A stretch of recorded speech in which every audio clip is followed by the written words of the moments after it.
All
right.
All right.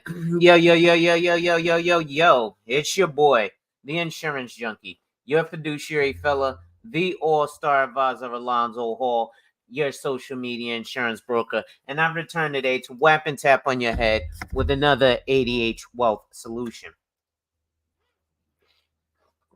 So today, ladies and gentlemen, I'm going to go over a marathon that happened in a private Facebook group of mine because I do think that this is important for the general public to see. So what is it? Well, what it is we have a great insurance broker, verified millionaire buddy of mine by the name of Brandon J. Kovach. In fact, before I go in, obviously make sure you hit that like, drop a comment, subscribe, and hit that notification bell so you're made aware every time I release new content. And as always, share, share, share. Lastly, to contribute to channel growth or to schedule an appointment with a licensed financial professional, the links are in the description of this video. But Brandon is a Miss KP. What's going on? Brandon and NC Worker. What's going on? Brandon is a financial advisor in the same field as I'm in, and he's a verified millionaire. And he is out of one of the definitely a lot of people know Youngstown, Ohio as, you know, the ghetto, the hood, the slums, what have you. But this gentleman was able to become a millionaire through the insurance world. And he's not only just a millionaire, he's a philanthropist. He actually helps out a lot of agents in this group, a lot of financial professionals, and a lot of clients against companies, not just Primerica, but a lot of carriers who train their agents the wrong way and then deceive the public. People like Sue Zorman, people like Dave Ramsey. So before I do that, I want to share with you guys something. So I'm going to go to Google. And I'm just going to look this guy up because why not, right? So that you guys can see. So Brandon J. Kovach, right? Serial entrepreneur Brandon J. Kovach. But let's this is him. Okay. And let's see. I'm going to show you that he's a verified millionaire. Right? So $1 million donated to Mill Creek Metro Parks, right? The donation was made to the foundation's benefactor trust. And again, the local guy, Brandon J. Kovach, okay? So this gentleman who's in my Facebook right here, you see he's just like me. So black folks, stop with this you need a haircut bullshit, because the reality is I don't need a haircut. The reality, did you just accuse Dave Ramsey? Yes, I did accuse Dave Ramsey of misinforming the public with things like buy term, invest the difference. You'll learn through that, T. Riddler, through this. But Dave Ramsey doesn't hold a license in anything, insurance, investments, anything. So he does vastly misinform the public with a lot of things, like his 8% drawout. Most will say 4%. Now, the dichotomy with that is a lot of financial advisors use him as a source of referrals, because a lot of people, Dave Ramsey is great when it comes to getting out of debt. But other than that, that's it. If you want to go to Financial Pace University, there's someone here on YouTube by the name of Savings Minus Debt who went to Financial Pace University, got himself out of debt, talks about being an alien because debt-free is the way to be for a lot of people. A lot of people need debt, and the reason most Americans need debt is because if we didn't have debt, we wouldn't go to work. But a lot of financial advisors go to Dave Ramsey because Dave Ramsey offers free referrals. In fact, I'll show you. Dave Ramsey referral. See, the Ramsey Solution, trusted real estate referrals, trusted agents. See, so you can become a Ramsey Trusted Pro and you can get leads from Dave Ramsey. That's why a lot of people go to Dave Ramsey. So it is a little bit of a love-hate relationship. So what I will do now is I'm going to sit back, relax, and show you guys a video that took place the other day. It was a Zoom session where some unfortunately I didn't get on in time, but he released the recording for us to share with the general public. So he also mentioned he expects this will be on YouTube. It will be clipped up. I promise you, a lot of people, if they're smart, will clip this up, because this is excellent content. Not only is it excellent content, even though I'm a content creator, I really don't care about the monetization of my channel. I get monetization by putting out actual information, helpful information for free 99. And then people come to me as consumers and they spend thousands, if not hundreds of thousands, some millions of dollars with me. So without further ado, I'm going to go ahead, sit back, and present this to you guys. And let's go.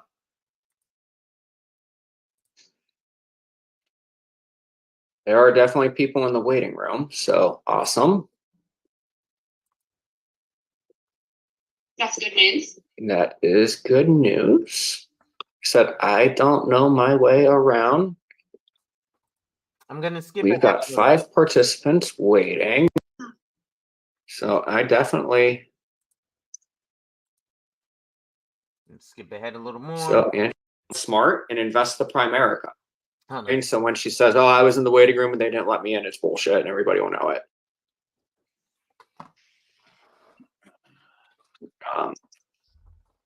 So I'm gonna. I got a pretty cool hat on right now, so I kind of want to turn the camera on. So I got a pretty good hat on right now. I kind of want to put the camera on. How do I let you do that? Actually. So Andrew Moore. And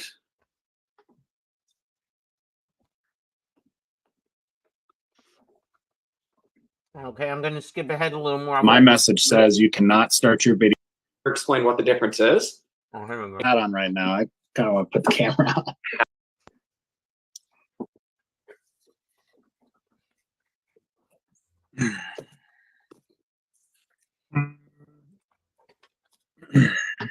But we'll give them till 4 o'clock, and then I'll accept everyone that's there, and probably give them till 4:05 before we admit that she's not coming.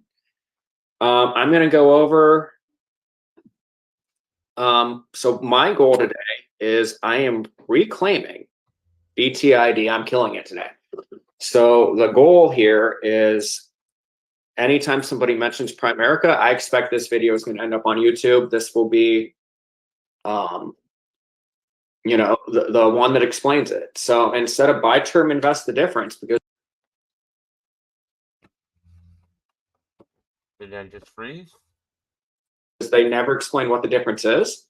They can't run a whole life quote to quote the difference. So how about we buy smart and invest the Primerica? I'm telling you, I ran 100 simulations yesterday.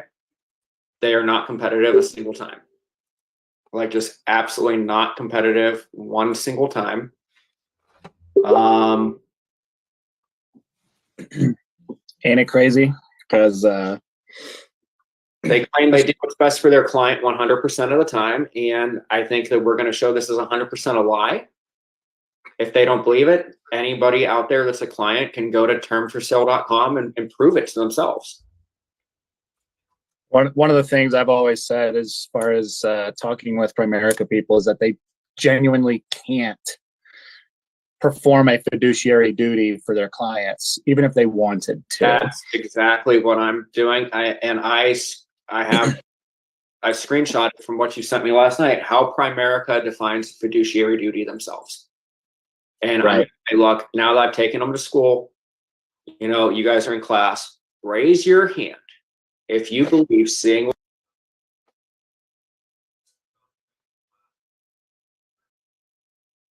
what you saw, that anybody can ever be a fiduciary and work at Primerica. If you have your hands raised right now and we were in a classroom, I'd put a dunce cap on you. I'm sorry that I can't show you the truth, but you know, this is it. Like, this is it. And I'm gonna share my screen with them. We're gonna knock it out of the ballpark, and then I'm going to let you take over on explaining, on the investment side, and have you hop in on some of this. But I got from Dalbar, where Dalbar says the average Primerica investor gets 4.98% on their mutual funds. Do they have mutual funds that perform better than that? Absolutely. But we're going to do an apples to apples comparison. Say this is if you invested at Primerica, and if you invested in a basic ETF like SPY or QQQ or a basic S&P index fund anywhere else, and you actually got that 10%, how much money you lost. This is an apples to apples comparison, period, point blank. This is why I call it Scamerica, because this number is what you're getting scammed from.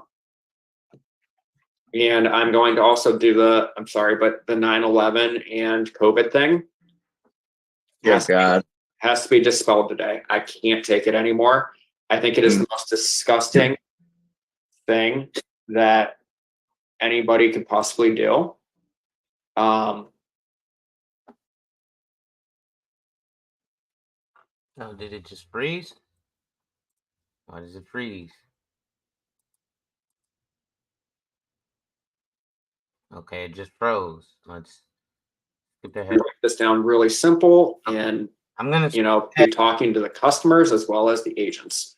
Say, look, not only are you selling this horrible policy, you're getting a horrible comp to do it. If you're working below street rate, this is the equivalent of working for half a minimum wage. Why would you work for half a minimum wage until you get somewhere? Because if I start working at McDonald's, I'm going to get minimum wage, and I'm going to get a bonus, and I'm going to get 15 an hour when I become a manager.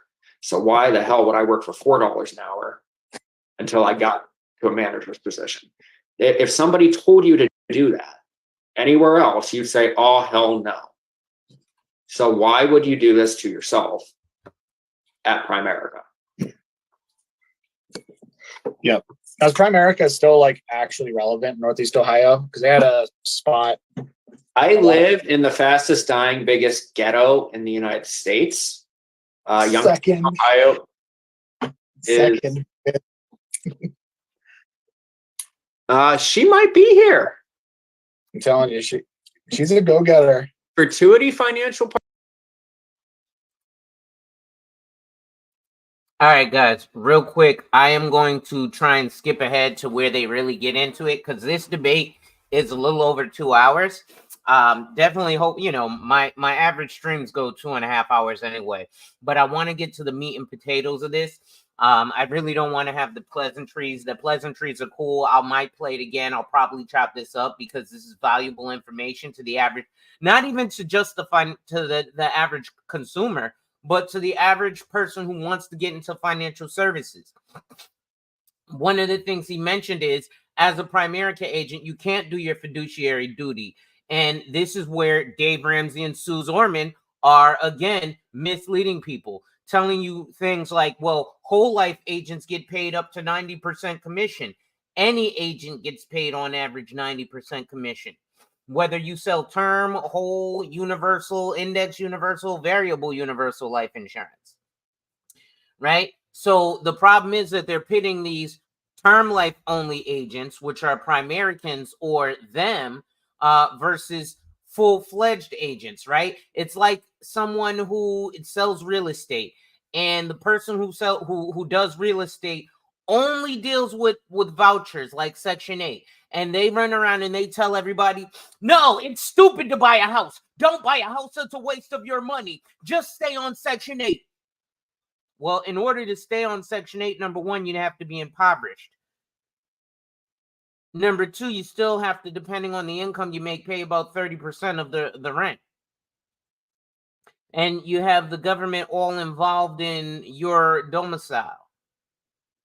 But see, and I know a lot of realtors and people who, hearing from my personal Facebook, who they trust the Primerica agent because they tell them something like buy term and invest the difference. The average investment into a mutual fund is a minimum of $25,000. Primerica will tell you to start their mutual fund with $25 a month, which means that you need to put $25 a month away for 1,000 months. Just for clarity, 360 months is 30 years. Let's get back to the video.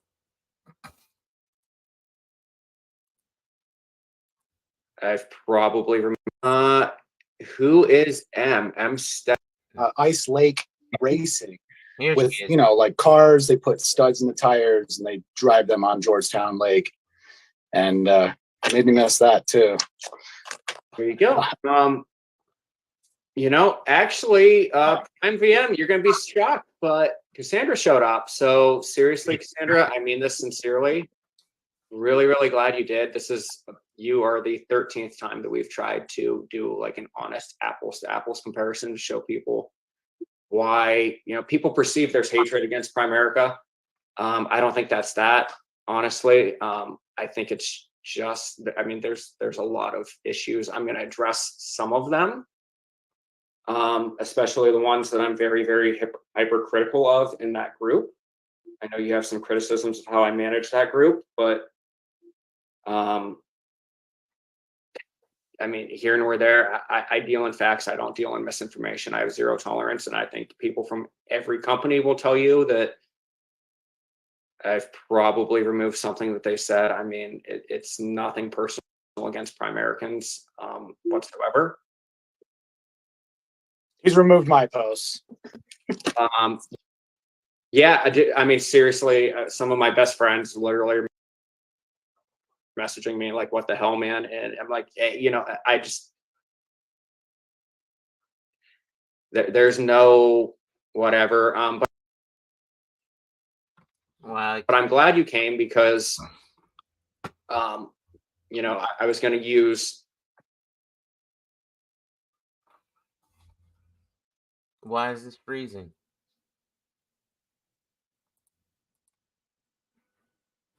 Huh? Doesn't want me to play it?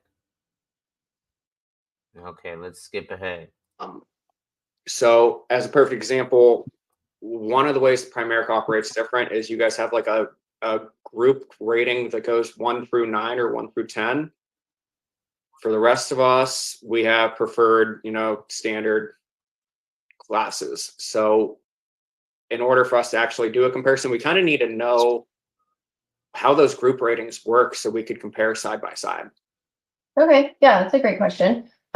It's really no different. Like we have our preferred plus, we have standard, and then we kind of the lower ratings. So if we just compare based on like standard or maybe like preferred plus, that'd probably be like a really easy way to do that. Okay. So what I'm gonna do is share my screen instead of people looking at my mug. Let me make sure that I let everybody in if there's anybody in the waiting room still. And thank you, Jan, for sure. I'm excited because I do agree with you. I think there's a lot of misinformation going around. And you said that you've tried 13 other people and no one's gotten on here, which is kind of amazing to me. So I'm excited to be able to represent Primerica. You know what? It really comes down to, I think a lot of people were really, they were fresh. So I could see why it'd be intimidating when you have somebody who, you know, like owns their own IMO, owns an agency, and you're like, I don't know if I want to go toe to toe, but that's not what I'm trying to do. So I'm going to give like a brief introduction, if some people don't mind, of what exactly I'm hoping to get out of this and to show people and to demonstrate. And then, you know, go from there. Because like I said, I'm not trying to make this a slap Primerica fest. What it is for me, it's an ethical thing. So first and foremost, I have a very, very strong opinion when people use the lie, and it is a blatant lie, that Primerica is the only company that paid out 9/11 death claims and for COVID-19. I don't know why people can't just Google stuff instead of regurgitating it, but I'm going to say this loud and clear. If you tell that lie about 9/11 in my group, you will get a warning, you will get a second warning, and you will be booted the hell out. I think it is the most disgusting thing anybody can do in this industry, to extort one of the most horrific days in US history, a day when the former insurance director for the state of New York died, a day when at least 4 major insurance companies, the brokers have, had offices that everybody in those offices died, and you're trying to tell me that Primerica is the only company that paid death claims?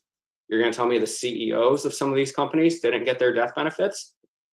I can't stand it. It is an absolute misrepresentation. And I think as insurance agents, whether you're an agent, broker, captive, non-captive, we should actually be proud of what happened on 9/11 in our industry, which was that all the insurance companies came together and said that they were going to waive the requirement that people needed to provide a death certificate to get their benefits from 9/11. And they basically said if somebody would lie about somebody dying in 9/11, like, God bless them, they could burn in hell. We're waiving this requirement. Another fun fact is that 9/11 was actually less than 3% of the entire claims paid out in the industry that year. So yes, horrific day, but it wasn't something that decimated us as an industry. It wasn't something that we need to manipulate and lie about. Same thing with COVID-19. So almost 500,000 Americans died. A simple Google will show you that absolutely every insurance company did not have exclusions for COVID-19. That if you had a policy in place and you paid on it, you got those benefits. I have a lot of people that I knew who died from COVID-19. Personally, I don't like people misrepresenting these things. I think it's absolutely deplorable. I have zero tolerance for it. I have zero tolerance for it in that group. And quite frankly, I agree with all the insurance carriers who said, if you would lie about this and make false claims, then, we'll let the Lord deal with you. Right now, I'm dealing with you and booting you from the group if you do it too many times, because it raises my blood pressure. I'm not joking. I can literally feel my heart rate go up talking about it. But deep breath, buddy.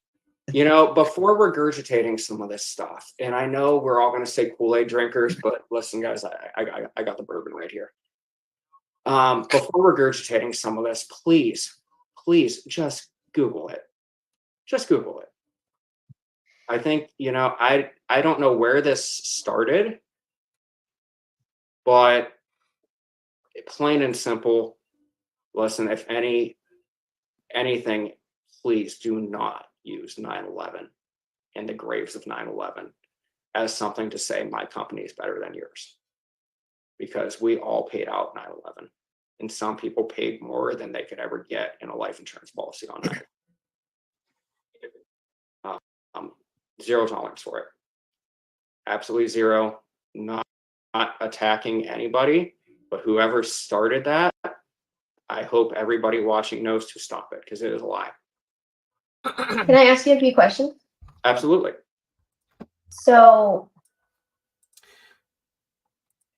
before continuing, one of the big things that a lot of agents will mention is that Primerica is the only company that paid out death benefit after 9/11.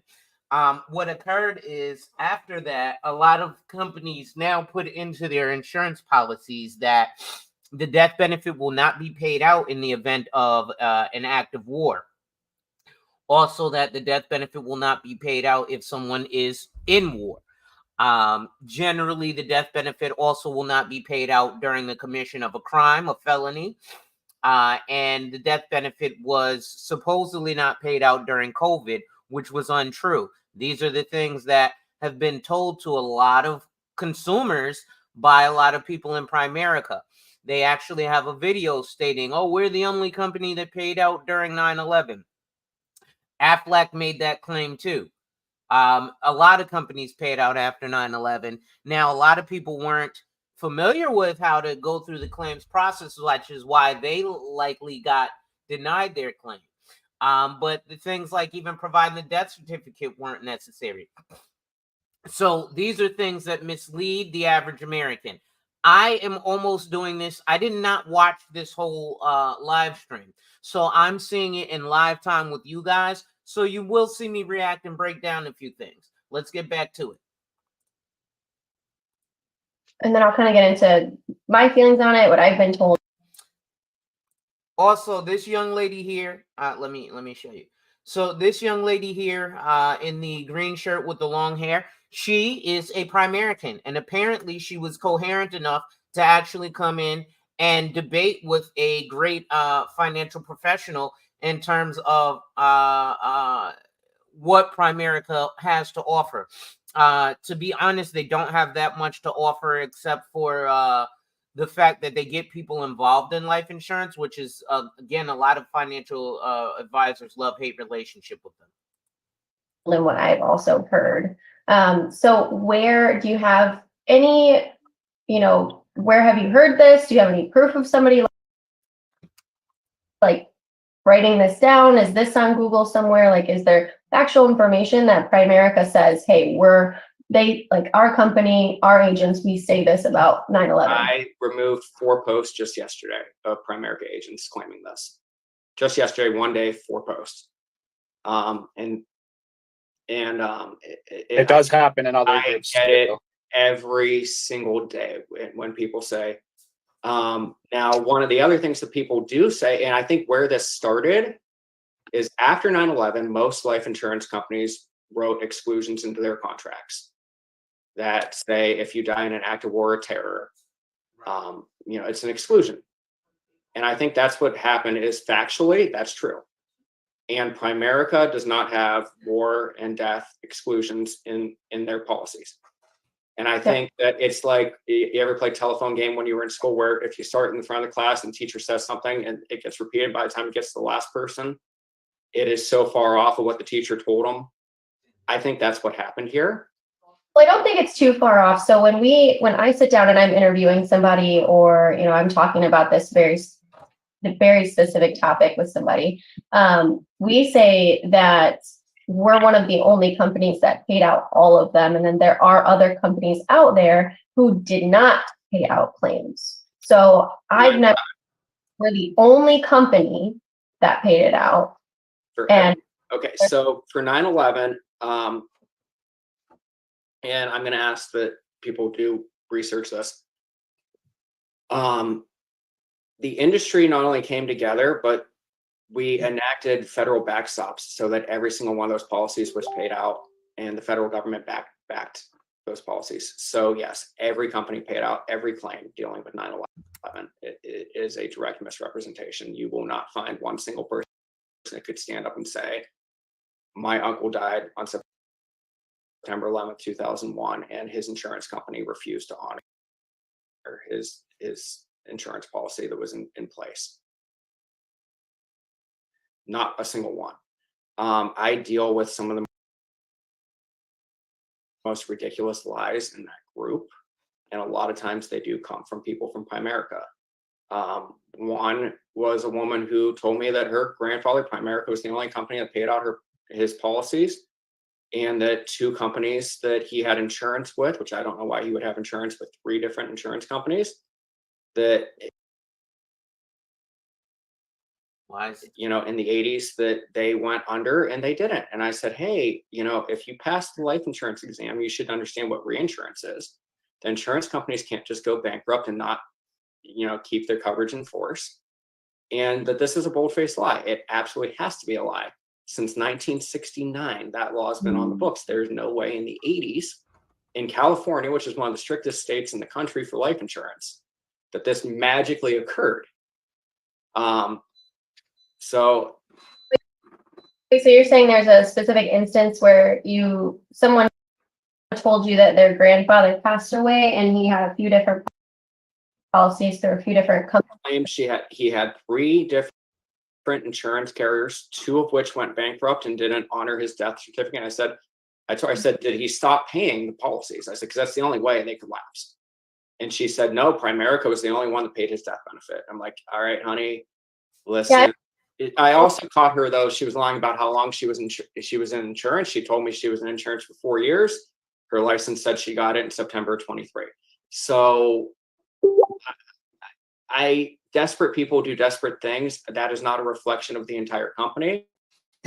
What I'm saying is I deal with a lot of misinformation on a daily basis.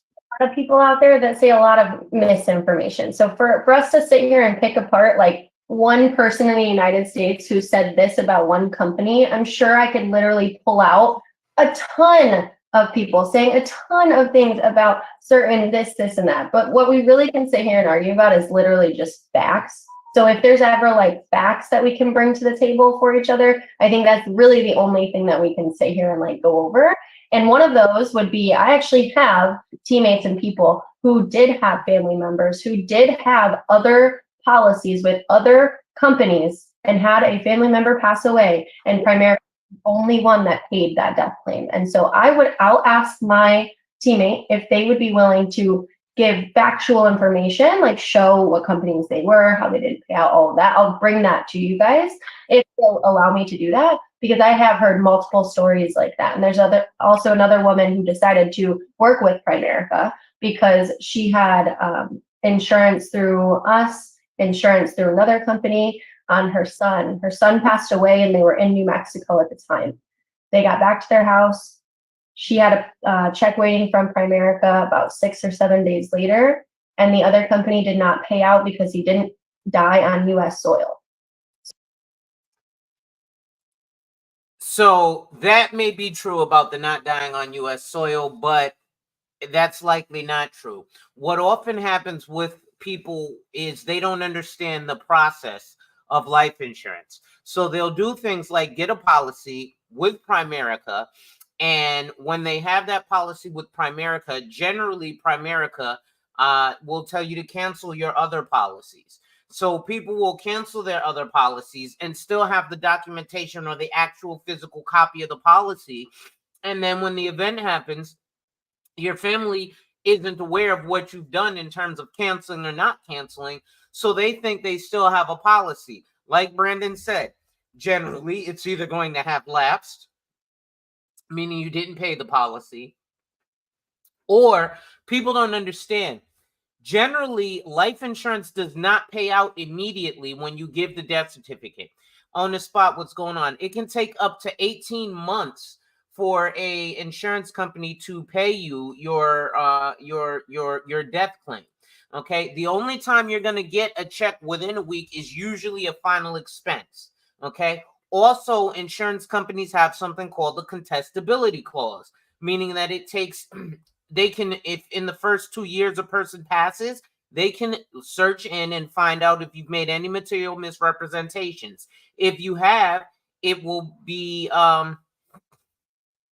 declined. So on the spot, really quick, I want to get back to the video, but I'm talking about Primerica and and Dave Ramsey and Sue Zorman, who say buy term, invest the difference, which would literally be like a realtor who only deals with Section 8 and tells everybody never buy a house. It's a waste of money to buy a house. Just get on Section 8 and do rent from Section 8. You'll save so much more money. Well, that would be stupid and counterproductive to the real estate industry as a whole. But that's what a lot of Primerica agents do. Back to the video. So yes, there is unfortunately a lot of companies out there that do have restrictions and things within their policies that they hide very well that I could show you that are different, restrictions. In Primerica, literally, we have not a single restriction other than the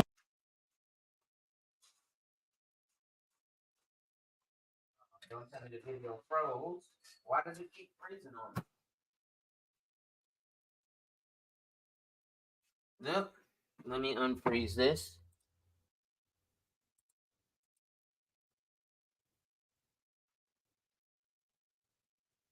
Let's see if I can shrink it in it. Okay. Yeah, it just froze. Hold on.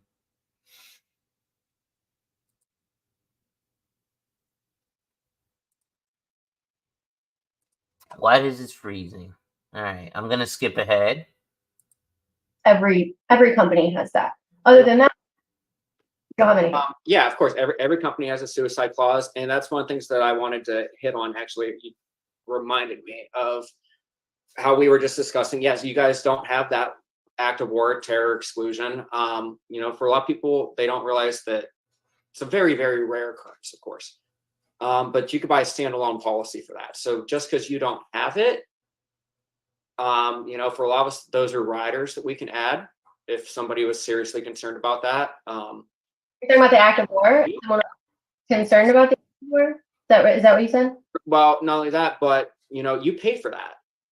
Trust me when I tell you that rider is included in your guys' pricing, which is why I wanted to go over 10 different scenarios, basically, because people always claim they do what's best for the client 100% of the time. So I said, hey, if we go over 10 scenarios, then 5 out of 5 is 50-50. It just makes it as simple as possible. I did a couple yesterday that I wanted to do to illustrate. I think it's fair that we do like 3 that I name, 3 that you name, and then maybe let some people in the chat just name some situations. But can you quote multiple groups or multiple states? Because I did mine, and just to run illustrations, I did mine in Tampa zip code, assuming that you might only be licensed in Florida. I'm licensed in. Why the heck does this keep freezing, yo? What's going on here? What's up, Facebook? Why y'all keep freezing my shit?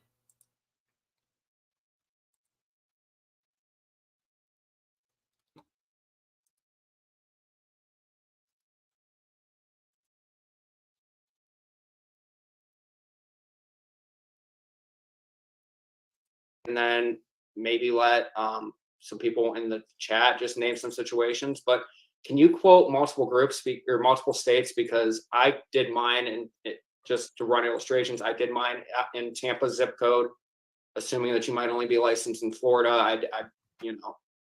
I'm licensed in 7 or 8 different states. I have. You're in Ohio, correct? What's that? Ohio, right? Yeah, I'm going to use termforsale.com. That way, any non-agents that ever see this can, in the future, go online and see exactly where they're at. Guys, I apologize that I'm really, really new to using Zoom, believe it or not. I'm so tech savvy and everything else.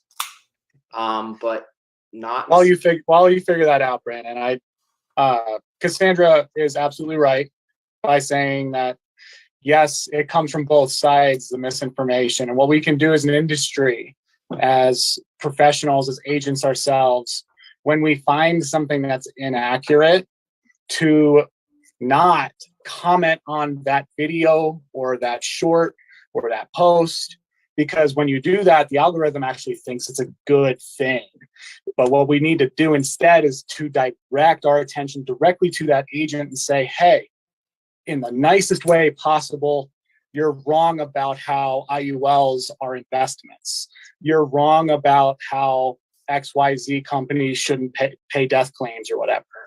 Oh, I didn't know that a gunshot death is an accidental death in most states. And what we do when we do something like that and take it up with the person directly off platform or in like a private message is we learn better as agents overall. So that's the one thing that I wanted to actually address there, because yeah, I mean, I remember being brand new, not even licensed yet, and learning insurance in a way that was factually incorrect. And me, my personal story, I failed the state exam in Maryland 6 times before passing it on the 7th try. So that misinformation does hit deep, and it does very much affect customers. And what we need to do first, before we start playing a rate battle, is first identify and hopefully agree on the fact that buy term invest the difference is actually a fair strategy for retirement, protecting your family, financial protection, the whole 9 yards. So I want to add to that. There was a lot of criticism hurled at me that people were like, oh, he doesn't believe. I got to tell you, 90% of my business is term. I do a lot of term. Most of that reason is because I get a lot of great leads from mortgage loan officers. I've done a couple trainings in the group, and I'm going to continue to do trainings teaching other people how to get those mortgage loan leads. I love term. as I said, this is why I've been looking to work with realtors and mortgage loan originators. Ironically enough, I don't know if it's, me or just black folk in general. A lot of the realtors and stuff seem to have their head up their ass, um, or they know a guy. Unfortunately, the guy they know ain't helping them close substantially more deals. Just because, unfortunately, in most business, it's not what you know, it's who you know. And sometimes who you know don't know what they're doing. Because I've spoken to a lot of people who know a guy who works at a bank. And while, people who work at a bank are, licensed in insurance and investments, uh, I'll equate it to real estate. Again, see what's going on. It would be like somebody who sells real estate and they work for an apartment complex. Well, they get a salary and a whole bunch of other stuff, and they don't actually have to go out there and learn and or grind like a person who's a real realtor who's 100% commission. You don't get any money if you don't make a sale. So you're going to make sure to have all your I's dotted and all your T's crossed and everything proper for that person. Meanwhile, if you work at an apartment complex, you're not really hunting for the next person to find an apartment. Somebody comes, fills out the application, you take them to the apartment. Hey, you like it or you don't? I still get paid either way. If you're doing just rentals in real estate and somebody comes and fills out that application for the apartment, you're going to make sure that all those steps are taken through. It's the same thing with financial services. But as you see here, my buddy Brandon, loves selling term insurance because he sells something called ROP term, which is something that you should all, if you're going to get term insurance, ask your financial professional about. Now, a lot of carriers don't offer return of premium term, and if they do, they cap it to maybe $250,000. I have a company that offers return of premium up to $10 million in coverage. Now, I prefer permanent life insurance over term life insurance because I know how to manipulate the product to make it similar to term so that you're only paying for it for a term of time, but it's still a permanent policy. But these are some of the things that you need to ask about. And Ms. KP, your question about coverage for folks who travel or work internationally, that answer is really, it depends. Some carriers will cover you overseas. A lot won't, but a lot will. And then it depends on the policy that you're getting. Put the championship on the table. Salute, Prince Pierre. So let's get back to the video. I also have a lot of respect for Art Williams and the Crusade. I really do. I think for, the middle class, which is a very shrinking demographic, buy term, invest the difference is a great thing. And that's what I want to illustrate today is when people come to me, I no longer say, BTID. What I say is buy smart and invest the Primerica, because people always say, what's the difference? And that's the criticism that what is perceived as cash value agents have, is what is the difference? On a cash value illustration to say you would pay, $300 a month for a cash value policy with this face amount and only $100 a month here. So invest that extra $200. But what I wanted to do personally is show the best rate that a broker can get you. So buy broker and then invest the difference between that and what a Primerica policy costs. And just show how much of a difference that makes over the period of that policy. And that's why doing 10 illustrations is so important, because a policy for me as a 32-year-old smoker compared to a policy for a 50-year-old, every state, every demographic, there's just so many differences. One of the other things is I refuse to allow, and what I didn't want to do is people are always like, can you guys do, cash value versus this? And no, here's the reason why.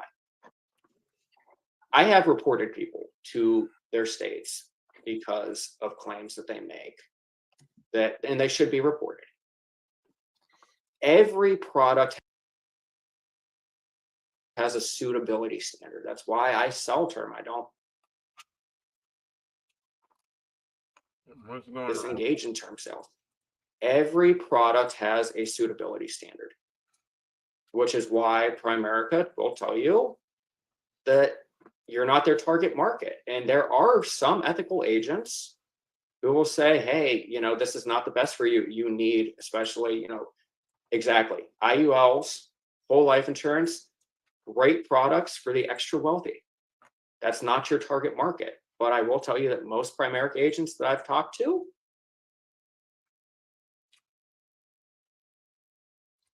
when they don't know who I am, will try to sell me a $20 million term policy because they don't know that I know better and that I don't need it.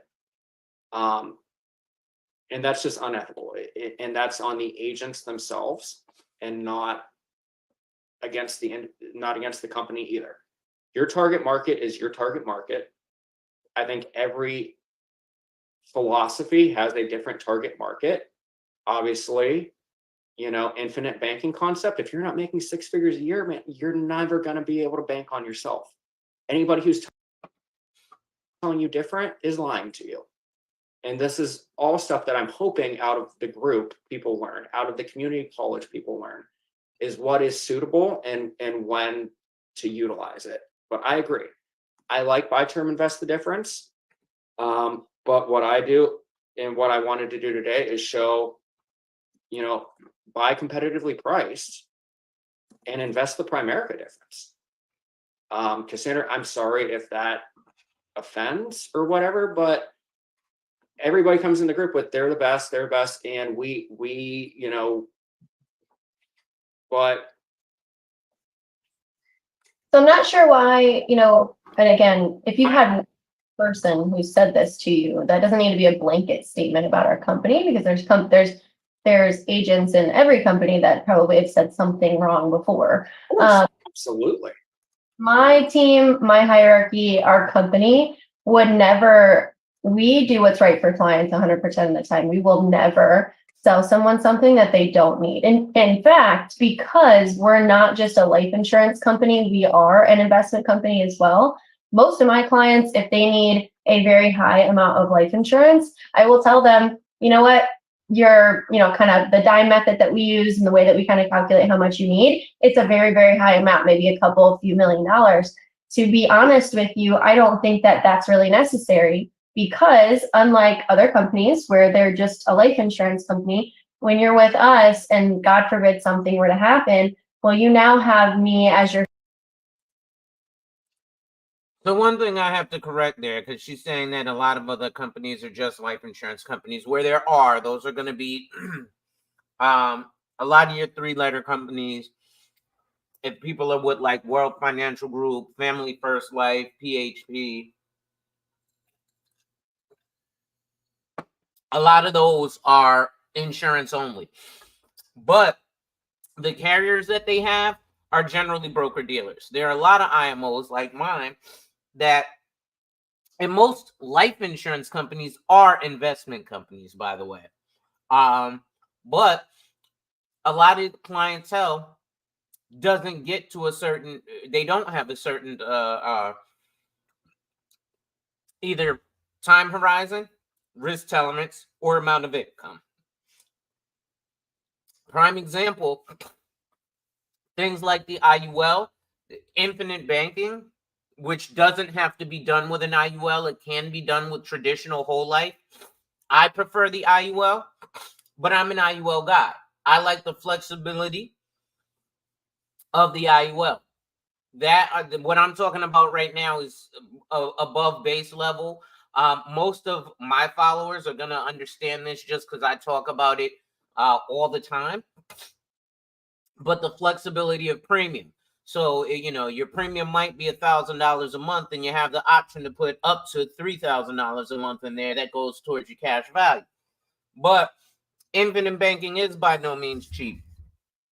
I got to move my mic closer. Infinite banking is by no means cheap, right? Or there's 2 ways you can pay for it. 1 is with money. 2 is with time. This is why things like infinite banking are really, really, really, really important to get stuff like that on your child. You can get life insurance on a child as soon as 15 days old. Why would you then not say, okay, This child is 15 days old. Life insurance is never going to be cheaper for them ever again than it is right now.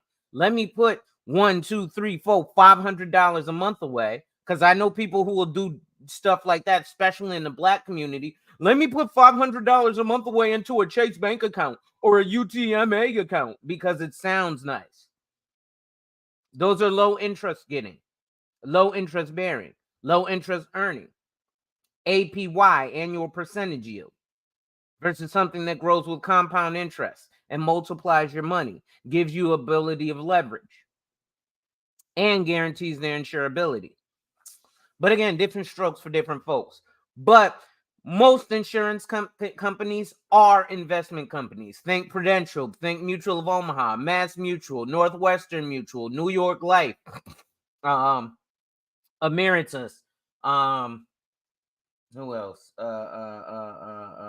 Bright House Financial, which is MetLife, Lincoln Financial Group, right? Pacific Life. I'm trying to think of one more, a 10th one.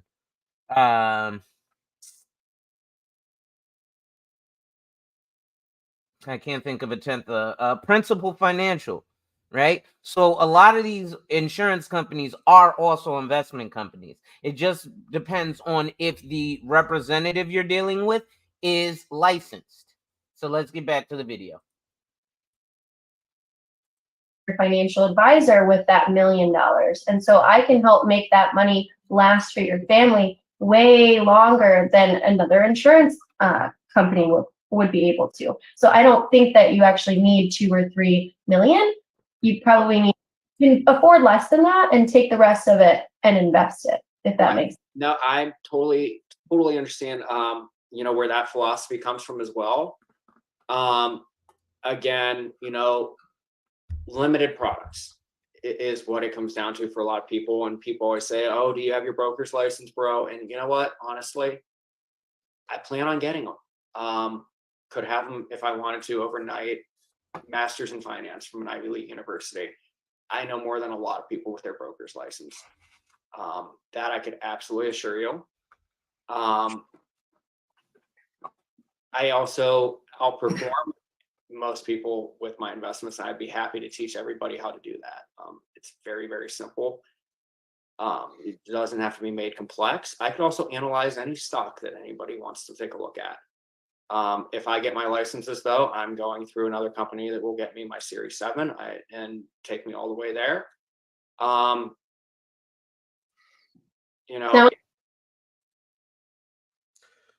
Another caveat. So yeah, he doesn't hold his investment licensure. A lot of us don't hold certain securities licensure anymore. Like prime example, I'll show you guys. I probably got to turn off the background really quick. Let me do this. How do I do this? Background. No, I don't want to stop the cam. Virtual background. Let's move the background really quick. Right? So this is for my Series 65. Thick book. Now, I might go ahead and take this exam. I might not. Right? This is for the SIE, which is something that you need before you can get your Series 6 or Series 7.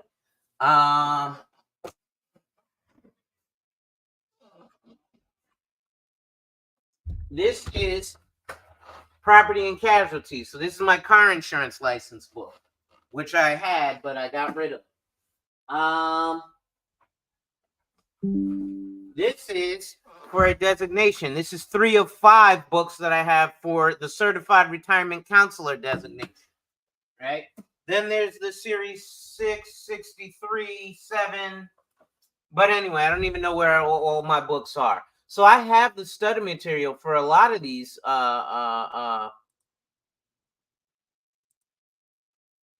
licensures and designations.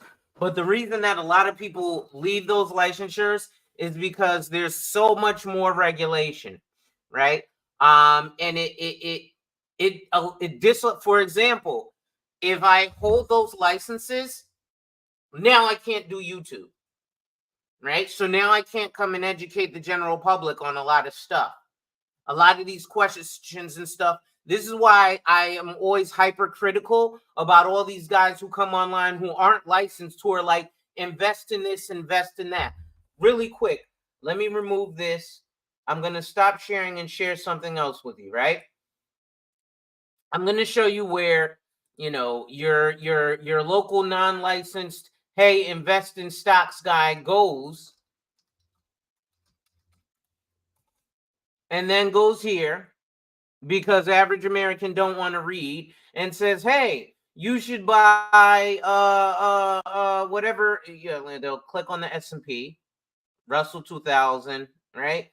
And they won't tell you to buy an entire index, but they'll find one particular stock, right?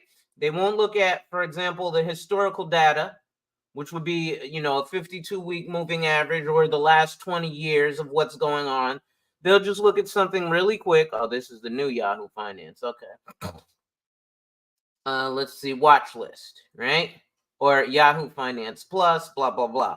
They'll go here. Oh, you should invest in gold, or, you know, you should invest in marijuana. And then they go from there because, for example, one of the things was NIO, right? Now, NIO was a stock that a lot of like Stockmo and this one and that one were very big on, right? And why were they big on it? Because Morgan Stanley, Smith Barney, Dean Witter bought your mama's house, was very bullish on. And then it flopped. And so, you know, Stockmo and John J. Stock Investor, who doesn't have their license, they can tell you this stuff online. When you hold the license, you cannot tell people stuff like that online. I'll give you another example. Let's use real estate. One of the things in real estate they talk about is OPM, other people's money. But what's another thing they talk about? I also have my real estate license in the state of New York. But one of the things that they tell you about in real estate is that you cannot pay for referrals. You cannot pay someone who is not licensed in real estate a referral fee or a commission. Well, all these people who I fix and flip houses with no license, what do they run around and do? Hey, I'll pay you $750. I'll pay you $1,000 if you find me a house and we close on it. You would absolutely lose your license in real estate for doing that. So it's the same thing with financial services, right? If I am now online holding these licenses, there's a whole lot of stuff I can't say, a whole lot of stuff I can't do, or I risk losing my licensure. This is why Wall Street Trapper can run around and tell you all this nonsense. In fact, hold on. Let me Google Wall Street Trapper because I want to see his right? Wall Street Trapper, jumpingofftheporch.com, right? Instant access for $27. Take a whopping 96% off the famous How to Become a Stock Investor in Just 10 Days, right? So all this, the complete beginner's guide to stock. Normally it's valued at $697, right? Save $670, right? Again, not licensed. Now, let's go to Kaplan Financial Education.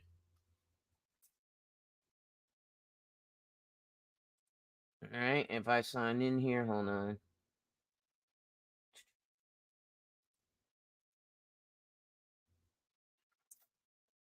Okay, so this is me, but no, I don't want to do this. I want to go to Kaplan. Well, this is my dashboard. So this is my continuing education.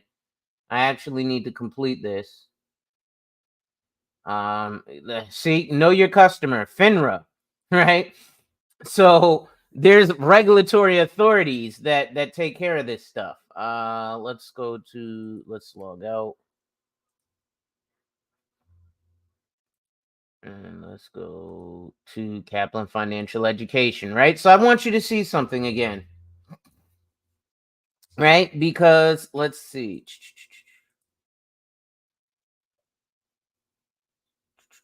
Securities licensing, right?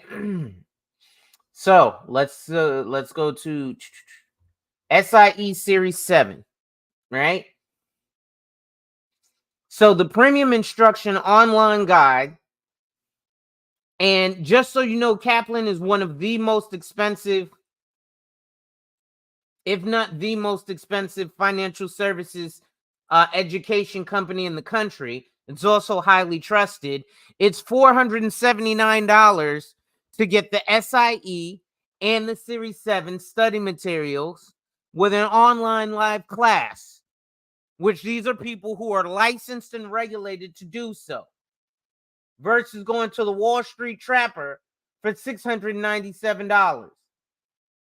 Now, am I knocking him? No, because he's reaching a certain demographic. There's a lot of folks who unfortunately are fearful of getting into there. And retail sales 101, you'll make more sales if somebody that looks like you is there, even if you don't transact with that person. If I have a store and I want Asian people to buy from me, I better have an Asian person working at that store. Even if that person never interacts with the Asian people who are there, they'll feel more comfortable with that Asian person there. If I have a store and I want Indian people to buy from me, I better have an Indian person working there. If I have a store and I want white people to buy from me, I better have a white person working there. If I have a store and I want black people to buy from me, I better not have a black person working it. No, I'm just kidding. I better have a black person working there, right? So again, those are things about regulation. Let's get back to the video. Sorry, I'm very passionate about these things. All right, let me bring back this video for us. Just depends on the suitability, but yeah, I see where you're coming from. Obviously, Primerica is not the only place that you can become a broker as well. Get your financial licenses, but that's exactly what I want to compare to is a compound interest calculator on what buying those mutual funds from Primerica compared to buying, say, SPY or any other investment average would actually get you. And I'm actually using data from Dalbar, which Primerica claims, oh, we win the Dalbar Award every year. Well, I got to tell you, Dalbar did an article saying that the average mutual fund investor at Primerica gets 4.98%. Now, do I know that you guys have, mutual funds that perform better than that? Obviously, absolutely. The inverted semiconductor fund gets an average of 20%. Although I got to tell you, if you could get your Series 7, some of the leading stocks that make up that mutual fund do 1,300%. You'd be better off by far to take the top 20 stocks that make up the semiconductor fund individually and basket them than to be diversified in that mutual fund. Much about investing. Why is that not what you primarily do? I feel like you could do way better than that than in insurance. Why do you have? It's going to be. It's going to be. There's a long-term vision. So that is the next step. It's all a matter of finding the best place to do it and the best way to do it. That's where I'm at. Is I absolutely want to own my own fund one day. That's absolutely the dream. It's been a goal for a long time. It's just, I got into insurance because it was a stepping stone to get there and ended up being way better at it and enjoying it more than I thought. So real quick, biggest broker dealer, two largest insurance companies, Northwestern Mutual, New York Life, Mass Mutual. Giants, right? I don't do Northwestern Mutual because they're a captive company. You have to work for them. I don't do New York Life, even though recently they offered me a position as a fast track to management, where I would have had 10 team members and my annual salary would have been at least $250,000. I declined it. Am I making $250,000 a year right now? No, I'm barely cracking $100,000. That again is because it's sales, right? So sometimes, I make $174,000 in 6 months, and then sometimes I make $0 in 6 months. That's the world of commission and 100% commission based. Specifically for young black men, I grow tired of seeing black men out here running around asking me for $1, but they won't swallow their pride and come get a license and become a professional banker. When I was a stockbroker at EJ Sterling in New York City, you know what we did? We called people up and begged them for money every day. But stockbroker is looked at a hell of a lot more prestigiously than some guy on the street who's perceived to be a bum. Right? Because stockbrokers are nothing more than professional beggars. All they do is, I remember my pitch. I'd be like, hey, this is Al from EJ Sterling here in New York. Hey, look, my brokers are set to release a major recommendation in the stock market. Should I have my senior broker get back to you in the morning or the afternoon? Alonzo, jump off a bridge. Look, Sheet, I'm not looking to interfere in anything you're involved with. All I'm looking for is an open mind in a few minutes. Alonzo, go kill yourself. Look, if I could come to you with an opportunity that made sense and could make you money, you'd be interested, right? Well, what does that sound like? Hey, man, you got $1, man? I just need $1 for a coffee. I need $1 to go catch the bus. I'm stranded. I got a guy over here in Connecticut at the train station in Connecticut for the past 3.5 years.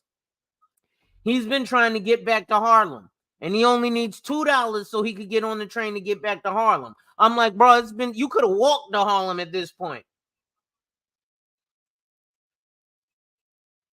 But that's the bullshit that a lot of black men do. And then we run around and ask for women to submit to us. Right? Now, I got a group of prestigious white guys here in the same, and I'm a prestigious black guy. Don't think I'm being hating. I'm being hypercritical of my own, as everyone should. Right? But again, having these licenses is almost the ability to write your own check. But I'll stop this because I want to tell you as the consumer, companies that you want to look for. You want to make sure that the carrier you're dealing with likely is a mutual company, not a public company. Primerica is a publicly traded company that is in a shit ton of debt. But when you are dealing with an insurance company that is publicly traded, that means that they have to appease their shareholders, which means, one, their policies are not going to be participating. Term policies aren't participating anyway. What does participating mean? That means that the life insurance that you purchase pays a dividend. Now, you want to make sure it's a mutual company, meaning that it's privately owned, and that like AIG, I believe, is publicly traded. But anyway, Mass Mutual, New York Life, and Northwestern Mutual. 3 giants. Great carriers. But because of their name all over the place, they're hella expensive. If I was to leave where I am now, I would probably go to New York Life. And like I said, I got offered a job 2 years ago to be a manager, a managing associate, which I am now with New York Life. But as a manager with New York Life, you can't do any selling. And I would have had to shut down my YouTube because I would have been highly regulated. And again, I can't share this information with you, the general public. What do I care about? Sharing the information with the general public. Because when you have a more educated client, guess what it does? It makes your job a hell of a lot easier. Right? I'll use real estate again. If you have a client who understands, hey, I need to have ABC, XYZ, this, that, and the third to get their approval for a mortgage, it makes your job as a realtor a lot easier. When a person understands, if I have a pre-qualification, that don't mean that they're willing, that they're going to give me the money. That means that they're willing to allow me to present my information to get qualified for a mortgage. If I have a pre-approval, that don't mean that they're going to give me the money. That means that based upon the numbers that I've given them, they are willing to extend me the money based on the property I find. If I have a commitment letter, that means that they are committed to giving me X amount of dollars for this house. They've done their due diligence and their appraisal. Again, I've actually been a real estate agent. I've actually, as you can tell, gone through the process of selling in homes. So I know a little bit more than the average person. Okay?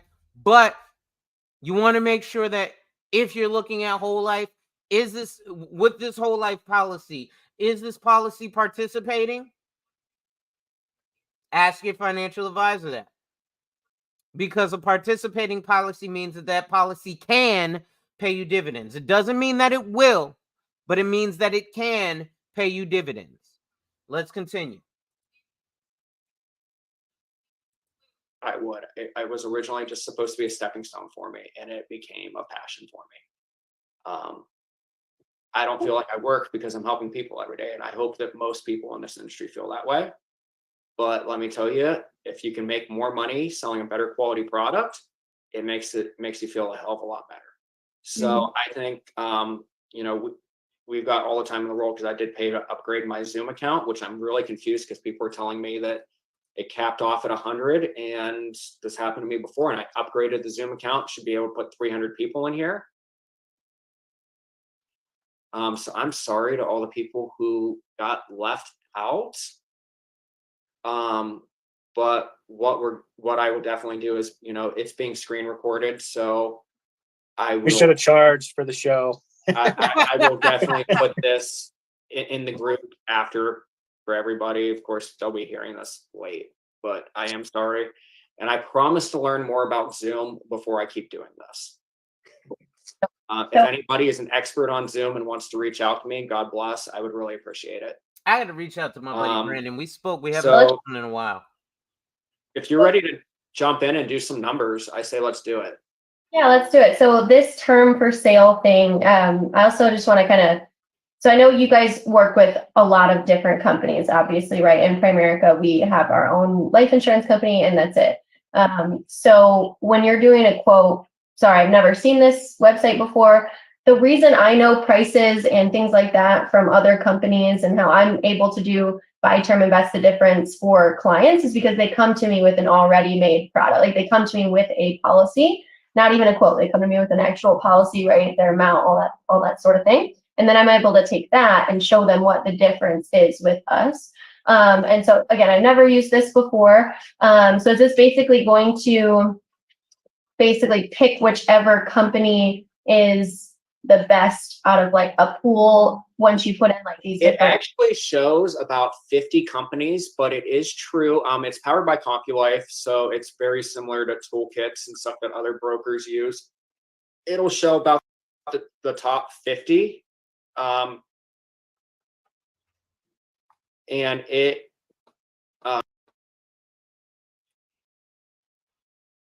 Why does this keep freezing up on me?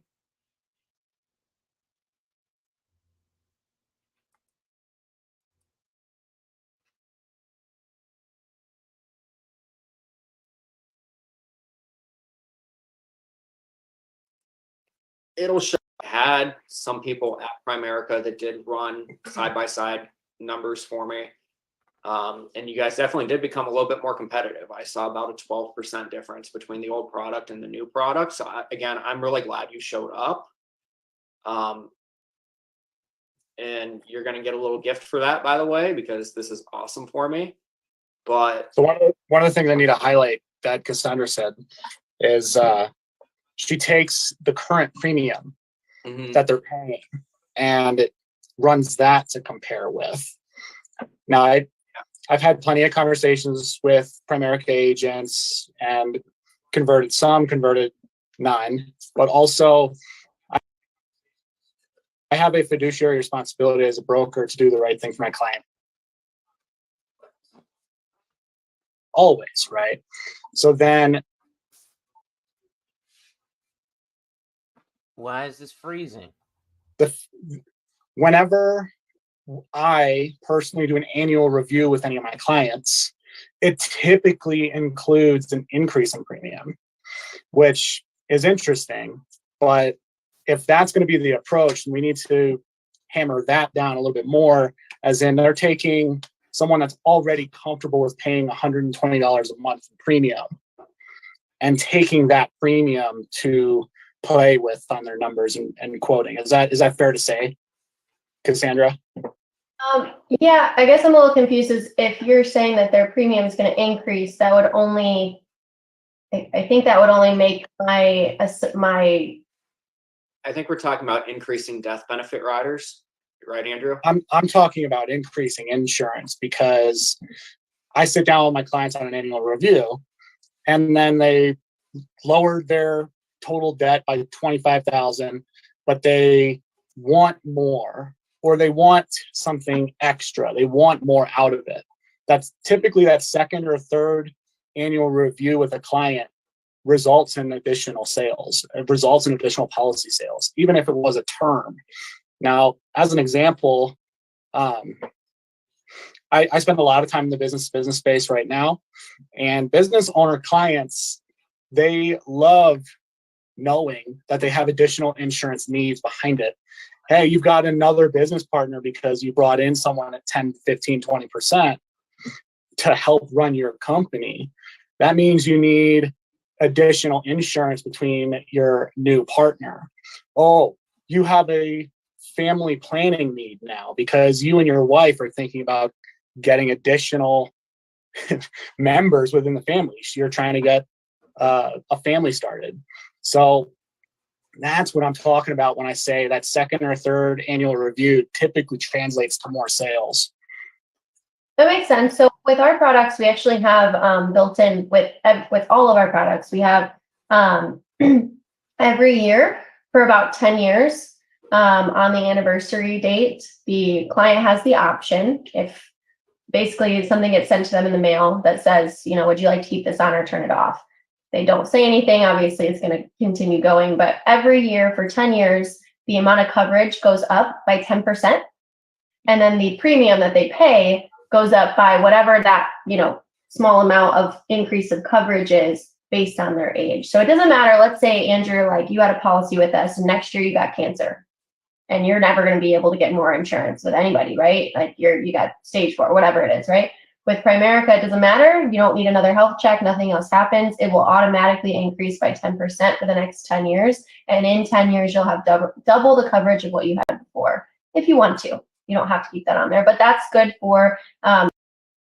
So what she's talking about there is something called guaranteed insurability. And that is with every insurance company. She's also talking about an increase, and that increase happens every 5 years with a Primerica policy. Again, this young lady is very competent. She's an excellent salesperson. And I'll tell you, if she could, you know, I would recruit her. And I don't like to recruit. I'm supposed to be recruiting because I'm a managing associate, but I prefer to sell, right? Just about every person on my team has asked me to be on my team. I rarely go out and recruit.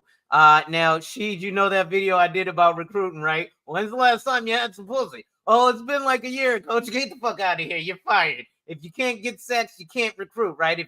This is for men only. If you can't, you know, pick up a woman, you probably can't recruit. I ain't got no problems in that area, to be honest. But I just personally, I prefer to produce on my own pen versus recruiting. But just like in real estate, eventually you have to grow, right? Or in order to grow, you have to recruit. You have to add team members. Just like, again, with real estate, my boy recruited me into real estate. Why? Because, yeah, he can do a lot by himself, but he can only take one person, or he can only take, you know, but so many people to one house at a time. But if he's got 15 houses for sale, if he can replicate by teaching me everything he knows, which is another reason why I know so much about, you know, buying house and selling houses, because he taught me what he knew, right? And then I took that, and now I can teach that to some people who have gotten my tutelage in real estate. If I bring my man, the Congaroos, Aaron Llewellyn, up here, he'll tell you everything he's learned through real estate is because of Mr. Hall. And I explained to him, it's not because of Mr. Hall, it's because of Mr. Woody's, because Mr. Woody's is the one who taught Mr. Hall what he knows about real estate. So it's the same thing. You do definitely have to recruit. But again, she's a great salesperson. And it's just that a lot is trying to make her company sound great, which everybody who sells, you better make your company sound great. You better make it sound like you guys are the best thing on the block and everybody else. So you don't think McDonald's is running around, hey, yeah, we're great, but you know, Burger King is great too. No. Now, as a fiduciary, we do have that obligation. Like, I really don't care. I'm a broker. So, you know, I can work with any carrier. Right? I've had situations where a client wanted a specific carrier I didn't have a relationship with. I went out and signed a contract. Quiet as kept, y'all. I am now, which I didn't want to be, but I just signed a general agent contract with a carrier, so that makes me the boss. Did I want to be the boss yet? No, but my boss was like, bro, what the fuck are you doing? Get out of here. Go be the boss. I need soldiers. You're a general. Right? Get up out of here. Go do your own thing. Now, do you think he basically created me as his competition? But he built me up to a point where I can be his competition. Let's get back to the video. Increased inflation. And also good for things like what you're saying right now, where, you know, maybe a younger family, right? Maybe they don't have kids. And one thing I will say, because again, the investment part sounds nice until you realize there's number one, there's taxes. Insurance will always trump an investment because with one, you have to pay taxes. And there's a possibility of losing your money. See, everybody here is talking about the gain of the gain of the gain. But nobody's telling you about the possibility of losing your money, your principal and the interest. Right? With insurance, there's no possibility of loss of your money unless you're in a variable product. Let's continue. Right now, but in a few years they're going to have kids. Maybe they don't have a mortgage yet, but that's going to, you know, happen later. So that's a really great way for us to be able to help our clients with that too. And so I guess where I'm getting at with I think I understand why you brought that up, because I said that that's how I compare a whole life product to buy term invest the difference is what it is at right then. But I guess it really doesn't matter, because when they, you know, get our product buy term and then we invest the difference, we're able to help them increase their coverage if they need it over time.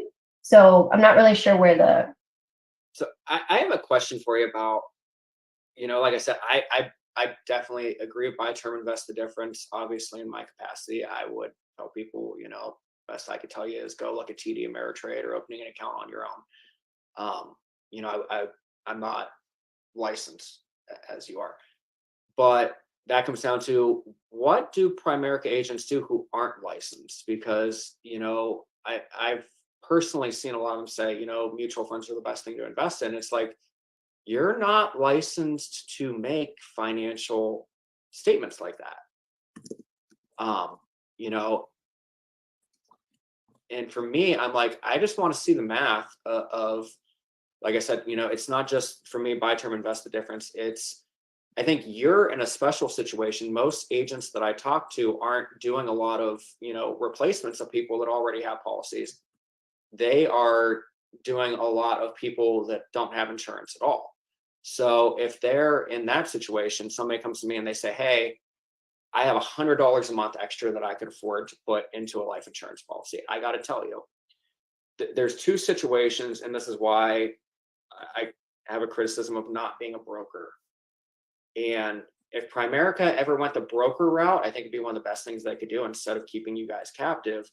But they would have to be able to compete in the space to do that, price wise. And I know that you guys always say price only matters in the absence of value, but I got to tell you, there's a lot of value in some of the riders that other companies have on term products, and being able to offer guaranteed convertibility in case somebody doesn't invest the difference. Because by Primerica's own standard, they would tell you that at least half the people that, you know, own a policy never become self-insured. And you never know what life is going to throw at you when it comes to your health or anything in those situations. But I ran a perfect number yesterday. My number came to 93 at the old Primerica rate. The new Primerica rate was like $85. And the best rate for the same, you know, apples to apples comparison was $45 from Transamerica. So if this was on a $300,000 policy, so the issue that I have is, all right, I'm going to give them the $100 a month towards this. In that budget, if they have the audacity to die in that time frame, and you got 2 kids, you could have left them each $300,000 instead of, $150,000 by shopping around. Apples to apples comparison. And what's funny is, I think what we're really also going to demonstrate when we do this is if we run 10 scenarios, I bet you there's 10 different companies that are the cheapest in these scenarios. Not one company out there can truly claim to be the best. I ran scenarios yesterday. I got Primerica on that situation, AAA, which I can't sell as a broker. New York Life was cheapest in one situation. And I mean, we can't really just be like, okay, what's the cheapest, right? Like if we could actually take like 2 side-by-side real policies and then go through every word of that policy. To be honest with you guys, like 99% of the time, and I've sat down with a lot of people, 99% of the time when someone comes to me and they already have insurance, I'm able to do something better for them. And I have also, just so you know as well, and you can ask many Primerica agents about this, but I've also told people, hey, you've actually got what's best for you. This actually isn't a bad policy. This is pretty good. We're going to leave that. You know what? I love that. I got to tell people, I always say desperate people do desperate things, but I'm telling you, if you do what you just said and you tell people, hey, just don't touch it. You're good where you're at. This is the best thing for you. That person becomes one of your best lead generators because you built so much trust with them. And that's what Primerica we teach our agents to do. Like that is our whole thing. We do what's right for the client 100% of the time. We never do what's best for our pockets, for our company, whatever. We do what's best for our client. But that being said as well, I promise you 99% of the time, I'm able to put my client in a better situation with Primerica products, which is why I don't feel like we need to be a broker, because there really rarely is a time where I would want to use a different company's product. Like I replace every single one of the policies that come through the door with, it doesn't matter what company it is. So what I'm saying too is if we're really going to compare, maybe we should like bring me a policy of whatever company you think is great, and then we can break it down, like read through the policy. We can both have our own, 5 minutes of explaining what's going on in that policy, because I can almost guarantee you whatever company it is, I could destroy it. So what she's saying stands true, but I promise you, if you bring anybody a policy that's already in place, you can destroy it, which is how Dave Ramsey and Sue Zorman are able to do this often so many times. Also, a lot of agents don't know what they're looking at, and the client doesn't know what they're looking at. So I'll give you a prime example. If I can use Sheed as an example. Sheed is a client of mine in real life. Sheed sat down with me. We went over his numbers. He had life insurance. He was like, hey, I want to get more life insurance. I looked at it. I was like, yo, bro, I'm going to be honest. You're pretty much good. I mean, you could get some more life insurance. I'll be happy because I'll get a check from it, but it's not really the best thing for your situation, right? Now, most people aren't even going to tell you that, because I'll tell people all the time, hey, listen, you can do this. I'll be very happy if you do this because I'll get a big check. And that's what I tell people flat out. Listen, I'll get a big check from it. So yeah, I'd be happy if you do it. But what's in your best interest might not be for me to get a big ass check. This might be in your best interest. Now, some people will say, listen, I don't care about you getting a check because people get paid for doing their job. What I care about is I want more life insurance. So I'm going to get more life insurance.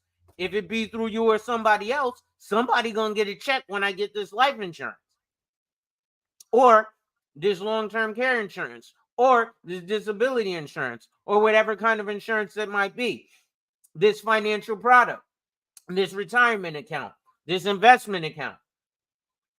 Right? Like right now, I actually am likely to go and get my securities licensure because I signed a general agent contract. So now that I'm the boss, I have to be able to stay above my subordinates in terms of licensure. So now not only do I have to go get the Series 7, I'm going to have to get the 27, which is a principal's license. Right? Which means that's even more regulation, which is kind of why, again, I don't want to get those licenses because I want to be able to come here and tell y'all the truth. But what she's saying about 99% of the time she's going to replace the policy, yes, she will, because it's already in place. So she can find the points, the weak points of it. But most consumers don't recall what they sat down with that advisor for. Most consumers don't sit down with a full-fledged fiduciary financial advisor who's going to sit down and identify and protect your lifestyle. Right? So if they don't ask you a bunch of questions, if you just come to them, hey, listen, Alonzo, I want $500,000 worth of life insurance. You want whole life or term life? Whole life. Okay. $700 a month. And then you leave. Well, I didn't find any pain point or problem to help you cover or protect or fix or whatever. So now it seems like just a bill. So now when somebody comes to you and says $500,000 for $700 a month, I can get you $500,000 for $70 a month. And then let's invest the rest. Your average American feels like investing is the way to wealth. And it's not. Investing is the way that the wealthy preserve their wealth. It's not how they attain their wealth. Let's continue. And put them in a better spot because something within that policy, not just based on price. We start running numbers, and when we bring up, these companies, you can tell us what criticisms you have that you've seen in your past. Sound fair? I mean, unless I have an actual policy, I'm not going to remember like, oh yeah, Primerica has this thing and this little thing. Like, I don't know. But yeah, let's just start and then we can always watch this stuff. So you want to just use 33602 or whatever your zip code is in Tampa? Make it simple? Sure. We don't really go by zip code, but yeah. Oh, and just froze, didn't I? And The problem with I have with just looking at policies, though, as a chartered financial consultant, is that the state Department of Insurance approves the product lines. They build out the products, do's and don'ts. And it's the insurance company's job to actually make sure that the product class, whether it's term, universal, whole, variable, the product class itself is defined by the State Department of Insurance in that state. So there's not a whole lot of major difference between a term to term, aside from what's built into the policy itself, like living benefits or like riders on the policy. And so I've got a handful of recorded phone conversations and whatnot where unfortunately Primerica agents do not try to do the best thing for the client because they haven't seen the policy yet. But you can't rely 100% on the policy itself when the cost of insurance is going to be the cost of insurance. And a lot of people don't know this, but the only way for an insurance company to calculate the cost of insurance, i.e. their rate, is two things. The CSO mortality tables that are actually published by the State Department of Insurance, and then the insurance company builds the rate off of that mortality table. So we're talking if a huge company with investor backed funds and money like Primerica comes in and says, we're going to include our investor money to throw that rate down as much as we possibly can, versus a different company entirely that might be a startup. Our rate's going to be a little bit higher because we're a startup. So that's the kind of thing there. So Brandon, go ahead and let's go over the first. I want to run a basic policy on myself. 32 years old, born July 1st, 1991. Very much a smoker. I don't know if it matters to you guys. I only smoke cigars. Some companies don't even treat cigar smokers as a smoker. Other companies do. Real quick, so this is for my financial professionals. When you're dealing with someone who's a cigar smoker, you want to know the frequency. If they smoke a cigar at least once a month, if they smoke at least one cigar a month, they may not be considered a smoker, but you still want to quote them smoker ratings because they are using tobacco. If they use it, well, once a month, they can kind of get away with going non-tobacco. But if they do twice a month or more, quote them as a smoker because their blood work will come back with tobacco. And the worst thing you want to do is uprate. Okay, so let's continue with the video. And I'll be back. I got to take a 10-minute recess. Last policy that I had fully underwritten, I was rated preferred smoker. So we're gonna do because I'm gonna quote it on my end too. So this is So what I was going off of is, let's say I made 50K a year. I just want to protect my income for the next 30 years. Cause again, I'm 32. So get me to 65, 1.25 mil in insurance. 1.25 million at a 30-year. Okay. Yeah, 30-year, level term. Don't need the increasing death benefit rider. You could opt out of that, obviously, because this is just for replacement purposes. And if you don't mind screen sharing with us so we can kind of see how that works, would be awesome. Because I think a lot of, what we deal with and why we've been trying to do this apples to apples comparison is so many people act like that's like Primerica is a state secret with some of the stuff. And it's just like, guys, it's really not that big of a deal. Like, we can do this. So to be totally ethical here, I've never heard of Gleaner Life. They're certainly not a carrier that I have, but they are the cheapest. AAA is captive, so I can't sell them. So again, we wanted to do, in my opinion, buy broker, invest the difference. So Transamerica is the first company that a broker could deal with. They're actually about $50 more expensive than the cheapest company in this industry, or the cheapest company here. I only compared A minus rated or better. There's probably some companies with lower ratings than that might be cheaper. I don't want to see that.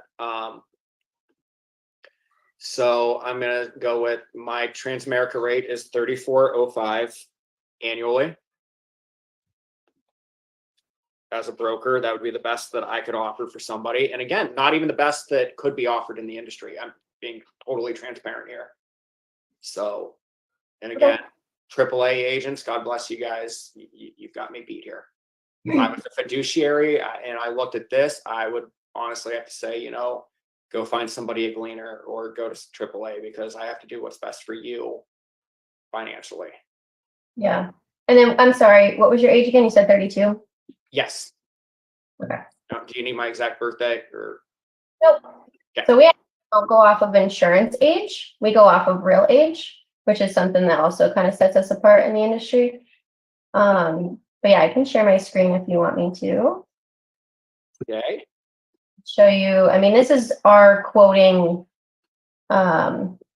technology as well. So you're seeing it straight from our company. What was yours, like 289, I think? Sorry, it was $289.43 a month. I figured it's easiest just go off the annual premium though, if you don't mind. Yeah. Okay, and how do I minimize this? I'm sorry, guys. Again, think I'm tech savvy until I don't. You're fine. Hey, Brandon, one more time, because I didn't see a couple companies that I know would be right in the ballpark too. Yeah, somebody just said AIG is cheaper. Obviously, again, the more tools you have in your toolkit, the cheaper or the more competitively priced you're going to be able to be. So what, at 30? So really quick, because she just mentioned something that, again, most consumers are not going to be familiar with, which is insurance age versus actual age. So insurance age always makes you a year older. So if it's 3 months past your birth date in insurance world, you're the year older. So for example, me, that's why I always call myself a year older, because I age myself in insurance world, right? So for example, right now I'm 39 years old. If I applied for a policy with Primerica, apparently they're going to quote me at 39 years old. But that's also assuming I buy the policy today and that everything issues today. Life insurance companies will age you forward, meaning if you are past 3 months from your prior birthday, you're considered the year older because you're closer. For example, if this was this time last year, or this was 3 months after April, let's say this was June of 2023, I would be closer to 40 than I would 39, because you can't go back in time, you can only go forward in time. And that's why insurance age moves forward in time as opposed to back in time. There are a lot of companies that will quote you at your actual age, meaning if you're 39 today and you're tomorrow you're turning 40, they'll quote you at 39 because today is today, not tomorrow. But again, actual age versus insurance age is something that's very important. Another thing, I personally think Transamerica is trash. I know Primerica agents who think Transamerica is trash, and I agree with the Primerica agents in terms of Transamerica being trash, because they're a policy that isn't participating. Their IUL is, not the best. But again, that's personal opinion. What you want to do is, when you're sitting with a financial professional, ask their personal opinion. Ask, hey, are you a broker? Can you represent a few different carriers? Of the carriers that you represent, who's your favorite? Because, for example, I have a favorite carrier. I represent quite a few: Lincoln Financial Group, Mass Mutual, Illinois Mutual, Emeritus, Order of the Royal Arcanum. What else is there? Nationwide, Prudential. There's a few. My favorite, my go-to is Emeritus. If you're a wealthier individual, then my go-to is going to be Mass Mutual. If you're looking for a variable product, my go-to is going to be Mass Mutual. Excuse me.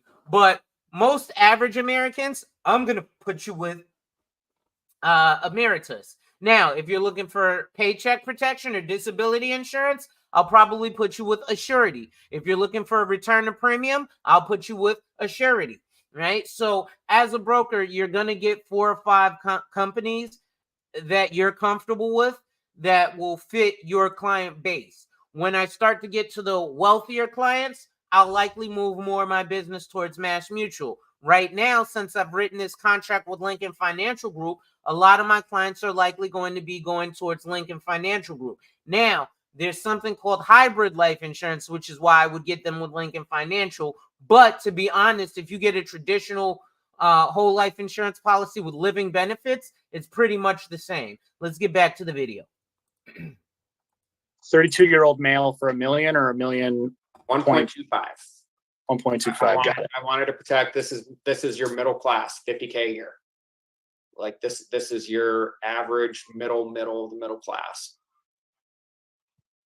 Okay, so a quote for ours for a tobacco user, that would be a class 9. So we have a couple of different classes. We've got class 9 and class 10 when we're a tobacco user for males. And class 9 would just be like, hey, they're a little bit healthier of a smoker, and then maybe there's something else going on. Again, I'm not an underwriter, so I wouldn't. Preferred smoker, that I know for sure.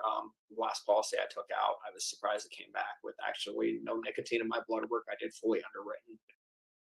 So this is another confusing thing that I'm looking at with Primerica. They're doing ratings from like 1 to 10, whereas most insurance companies will quote you standard, or non-tobacco standard or tobacco standard, preferred, meaning you have better health, super preferred, or preferred plus, right? So preferred plus means that you're Superman and you've never sneezed and never had to go to the doctor, and you were born in the field, and you've got the health of God and nothing is getting to you. Most people aren't going to get that unless they're like, professional athletes, or they're super healthy. Most people are going to get rated standard. This 1 through 9 is very confusing to the general public, and for her to say she's not an underwriter is very difficult, because part of the insurance professional's job is to be what's called a field underwriter. So this is why we ask you health questions. Hey, what medicines are you on? What's this? What's that? We don't really give a fuck about your medicine and stuff like that, except for the fact that we're trying to underwrite and do the best job for you. Again, I got to take a 10-minute recess, but I'm going to continue the video. Okay. So yeah, ours would, at a class 9 for a 30-year term would be $37.77 for the annual, which I don't remember what yours was for the annual, but I know for the year it was $34.05. So that's not horrible. I've got to figure out. so the other. There we go. So next step here is I'm going to take the 37.77.50 and subtract 34.05. So I think you're about to say, like, you're going to do the invest the difference thing right now. But the thing is, we can't really go to that next step yet. And so we make sure that that product would be better for you than this product, right? So there's probably, again, here's where like the policy comes into play, right? Mm-hmm. So if here's a policy, like what even? Oh, sorry guys, they caught, yeah, I ran that quote. It was Ohio and not Florida. So that is not a true comparison in the first place. Thank you guys for catching that. You're fine. It's the same for Florida and Ohio for mine. I don't know if mine would be. Oh no, I did 33602. So that is Florida, guys. That 33602 is the zip code for Tampa, Florida.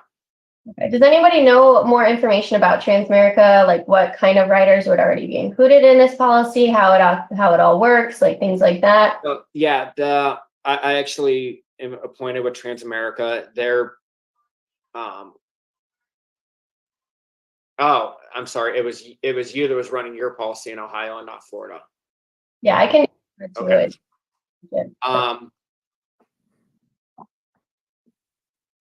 But yeah, I mean, they have, critical illness, 80% of your death benefit. Trying to think of some of the other things, and that's without riders. I mean, it's pretty much built in to that policy. But if you want to add riders, obviously that price is going to change as well. Not by a whole lot, but you could add children riders, disability riders. Lots of things you can add to it, yeah. Yeah, I mean, there's a lot of riders with Primerica. Right. So again, I recognize obviously this is a little bit more expensive, right? And so we could run a buy term invest the difference type thing. You could show me like, hey, this person. Well, and again, that's where I wanted to kind of show the buy broker and what I call, BSIP, which is just buy smart and invest the Primerica. It's just buy the smartest price plan you can get, because when it comes to term life and when it comes to BTID, the idea is you should not have to rely on this term life anyway. You're supposed to be investing that difference. So I got it down to it's $31 and we'll call it 4 cents a month. Monthly contribution is $31.04. And I'm sorry, was that a 30-year term?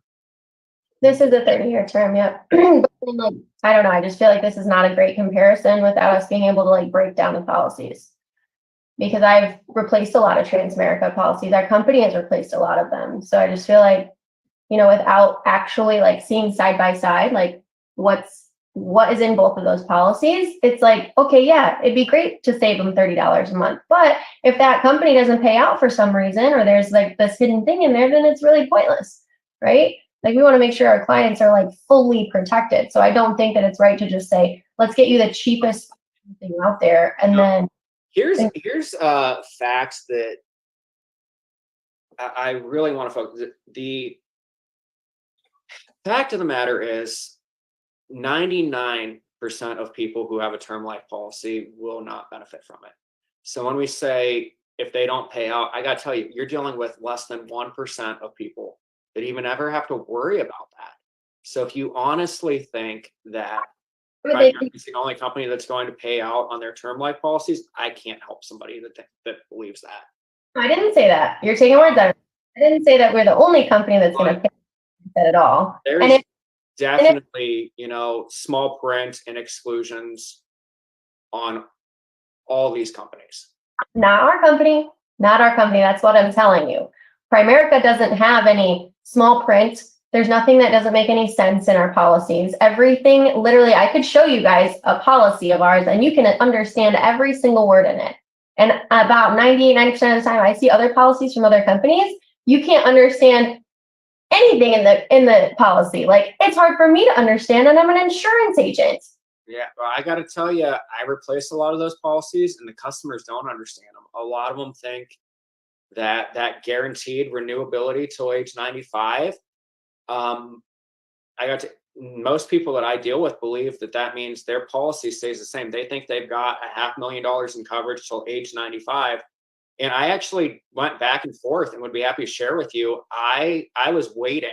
I was begging. I spent 4 hours back and forth with a Primerica agent acting like I was going to buy a major policy.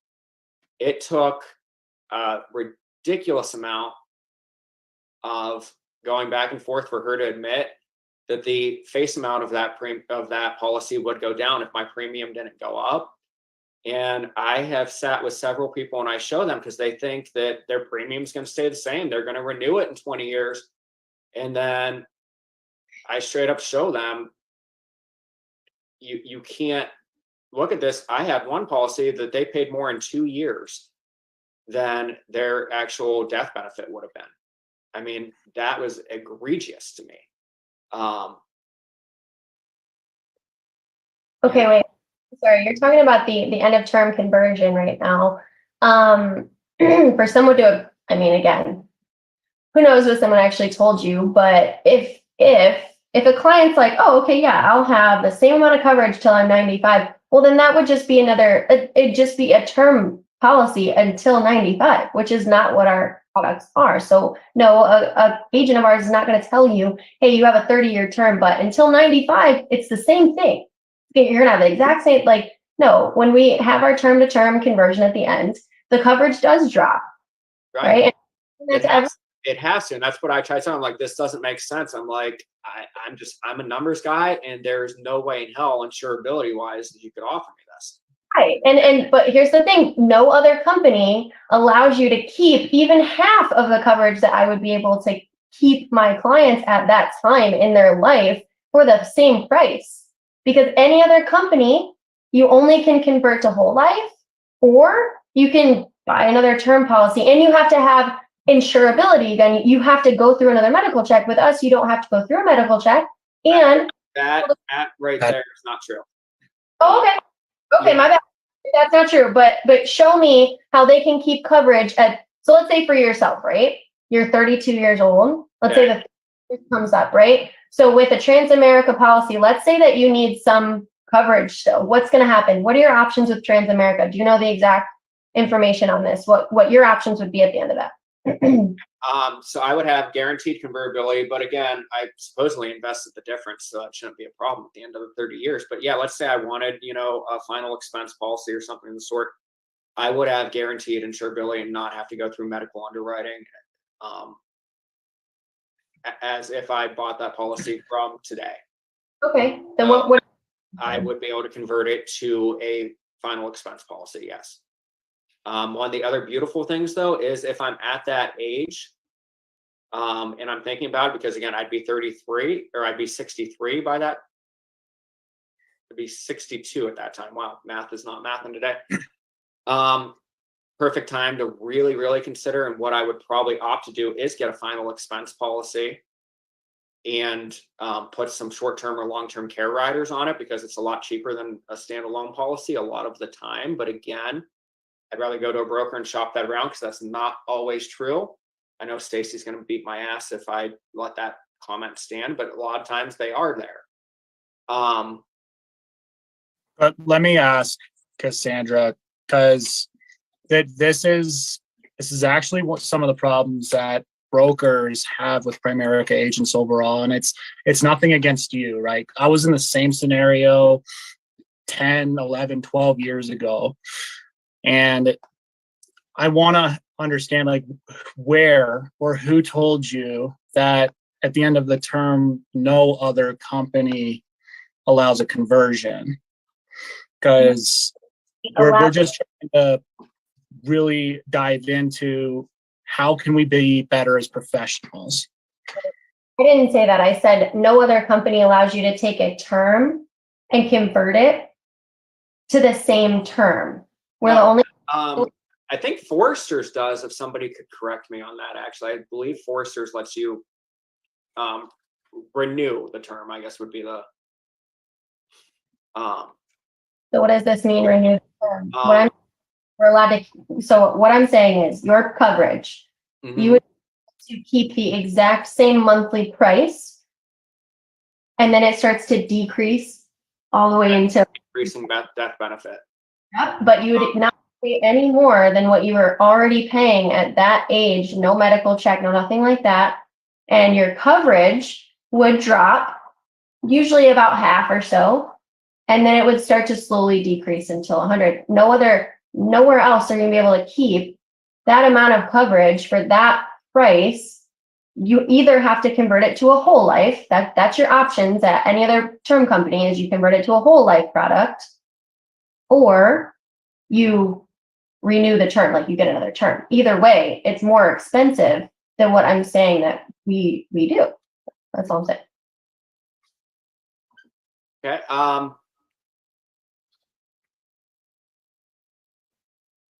Yeah, I mean, there's quite a few companies. I know for certain Forrester's does. Forrester's actually has some really, really awesome term life policies for young people. I primarily would sell term to young people anyway. I mean, at 60 or 65 years old, I definitely have to have a serious debate about final expense being the only thing that should be suitable for them. But real quick, I just wanted to show, so I'm using the Dalbar, 4.98% average mutual fund number. The difference between buying that policy from Transamerica and just investing that difference and going Or sharing your screen again. In 30 years. I'm sorry, am I not sharing the screen? No. It's giving me the option to stop video. Share screen, sorry. Maybe I should speak up more. Yeah, all right. Because again, You guys see it now? what is like the best for the client? Like we're just taking prices, which don't mean anything, right? Price means a whole lot when only 1% of people are going to get the death benefit. So what I want to talk about is that difference. If I invested that difference with Primerica, I make $24,762. If I went and bought a basic S&P index fund at Schwab or TD Ameritrade or anywhere else without the fees, the absolutely unnecessary fees at Primerica, I would get $61,499.25. And what's your same money? Buying this policy from Primerica is costing me $60,000 in 30 years. return here? What's that? Average rate of return here? So I have 4.98%, which is what Dalbar says the average rate of return is at Primerica. And again, they brag all day about, the Dalbar award that you win. So obviously it's a credible source that knows you guys inside and out, or they shouldn't be giving you an award. And actually, so to be honest with you, this number should be better because I put 5%, so it goes to 9.98. But we all know that the S&P index average return is 10%. I hope everybody knows that. Mutual funds for the past 30 years have gotten about 11.1%. What's that? They said mutual funds for the past 30 years have gotten about 11.1%. So for you to say that mutual funds in general or mutual funds at Primerica though? Because I want to know if you're telling me the Dalbar is lying. I mean, can you show me I don't know. I didn't see the Dalbar said this about us, but yeah, I'm going to post everything that I have on that. Yeah, go ahead, pull it up. I would love to see. I would love to see it because again, I haven't seen that, so that is news to me. And when you guys are talking about like funds and things like that, do you know the companies that we're partnered with? Do you guys have any idea? Anybody know? Or do you think that You're talking like Franklin Templeton, and I mean, don't get me wrong, you guys have some great name companies you're partnered with. who else? Do you know who else we're partnered with? Or do you just think I it's can buy all those anywhere else. It's not You- like exclusive partnerships with them. John? In You know. fact, Legal Shield, which is one of your guys' partners, is actually giving our group a very similar partnership for everybody in the group, so you guys can get that benefit. what is that going to be? What's that? What's that going to be? What's your what? They'll be able to sell Legal Shield, which is a great auxiliary service to. So Legal Shield is something that I have a love-hate relationship with that too, because it is an MLM style thing where they recruit too. But I like Legal Shield. I tried to introduce most of my clients to a buddy of mine who does Legal Shield. And why? Because the average American can't really afford what it costs to get a will and final testament done from a simple will and final testament done by an attorney. They charge me about $900+, right? Where if you spend, I think it's like $50 a month or $30 a month, something like that, to sign up with Legal Shield, you can actually legally go get your will and final testament done, so you don't end up like Chadwick Boseman, or like Nate Dogg. Nate Dogg died intestate without a will and final testament, and the state decided who got his assets, and his wife and children were in probate court fighting over it. So Legal Shield is kind of cool to get your will. But let's get back to the video. But before I do that, actually, so she did have a lot of Primerica does partner with quite a few large companies. MetLife Investors, Lincoln Financial, Franklin Templeton. I believe they had AIG as well. But their product is a 5% front load charge, and you're paying more money management fees than going direct to those carriers. Just like, for example, as a broker, I have a relationship with Mutual of Omaha, but because I'm a broker, there's certain products that Mutual of Omaha has that they won't let me sell. But if I worked specifically and only for Mutual of Omaha, like I did when I first got into the industry, I can sell all of their products. But back to the video. You know, I know. I think it's a great service. So we're going to have a group discount and all that for our group as well. Basically the exact same as Primerica, same as a group benefit. I'm wondering what your benefit will be, like what the price is and everything. Someone just asked if we sell Fidelity. Yes, we work with Fidelity. Okay. We work with a lot of different companies. I can actually show you guys if anybody would care to see. But again, like this is all just speculation. So I don't know how we're giving like the audience like a true, like, okay, what's better or what's not. Like I think if maybe we had like a client that was like, okay, what would you guys give me? And we could both show, all right, here's what we would do.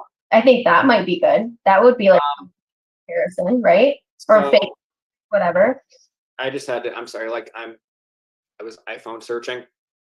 You're okay. And I'm going to try to figure out how to send this to here. But if you don't mind, I'm just going to read it. Entrepreneur Magazine did a article about buy term invest the difference. Well, hold on. So that's fine. I would love to read it. You said that the Dalbar said this, right? Yes. So it says first, what's happened to the quote unquote difference that Americans have supposedly invested? The typical investor lost 49% or more of his or her savings twice just since 2000, which of course, I mean, we all, that's not a Primerica thing. That's a market downturn thing. The typical equity mutual fund investor, meanwhile, has earned 3.98% annually for the past 30 years, beating inflation by only 1.3% a year, according to the latest analysis by Dalbar. Okay. Yeah, I mean, it's definitely a great article. And when I post the video of this in the group, I will definitely, It was Primerica mutual funds or just mutual funds in general? yeah, no, it was a breakdown of Primerica from somebody that was investing or investigating the difference of buy term and invest the difference. And they weren't bashing buy term, invest the difference either. It didn't sound like you were saying that it was Primerica mutual. But well, what it came down to was they were breaking down the difference with the investment fees. And I don't know if you know this, but average companies' investment fees on the very high end are about 1%. Your guys' fees are 2.98%. And this is straight off Primerica's website. So that's 3 times more in fees. So you have to calculate that into.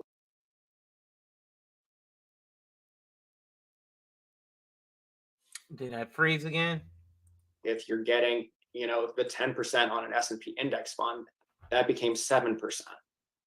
That's where the huge difference lies. But Well, we can have an actual like financial advisor come on here and we can talk about fees and funds and we can show hypotheticals that absolutely in the future, again, like a difference in fees is you could just blanket, like say that as a blanket statement right now. Like that's not going into any detail at all about any, like our company versus anything else. It's just saying like, oh, well, your guys is on average. Okay, well, let's actually get into like a legit, customer portfolio. Let's see what the difference would be. Like you're just throwing stuff out here to make Primerica look bad when we're not actually going into a scenario where we can really break it down and show what would really happen to a client over the next 30 years if we were to help them versus another company, or you were to help them or whatever. I mean, I think it just showed for me, I'm obviously hoping to live to 62, that I would have lost almost 70 grand. And that's not touching the fact that I outperformed those mutual funds. Not because who knows? So what kind of investment would you be put into, right? You said that that's a 4% rate of return. 4.98, which is exactly what Dalbar says. But I could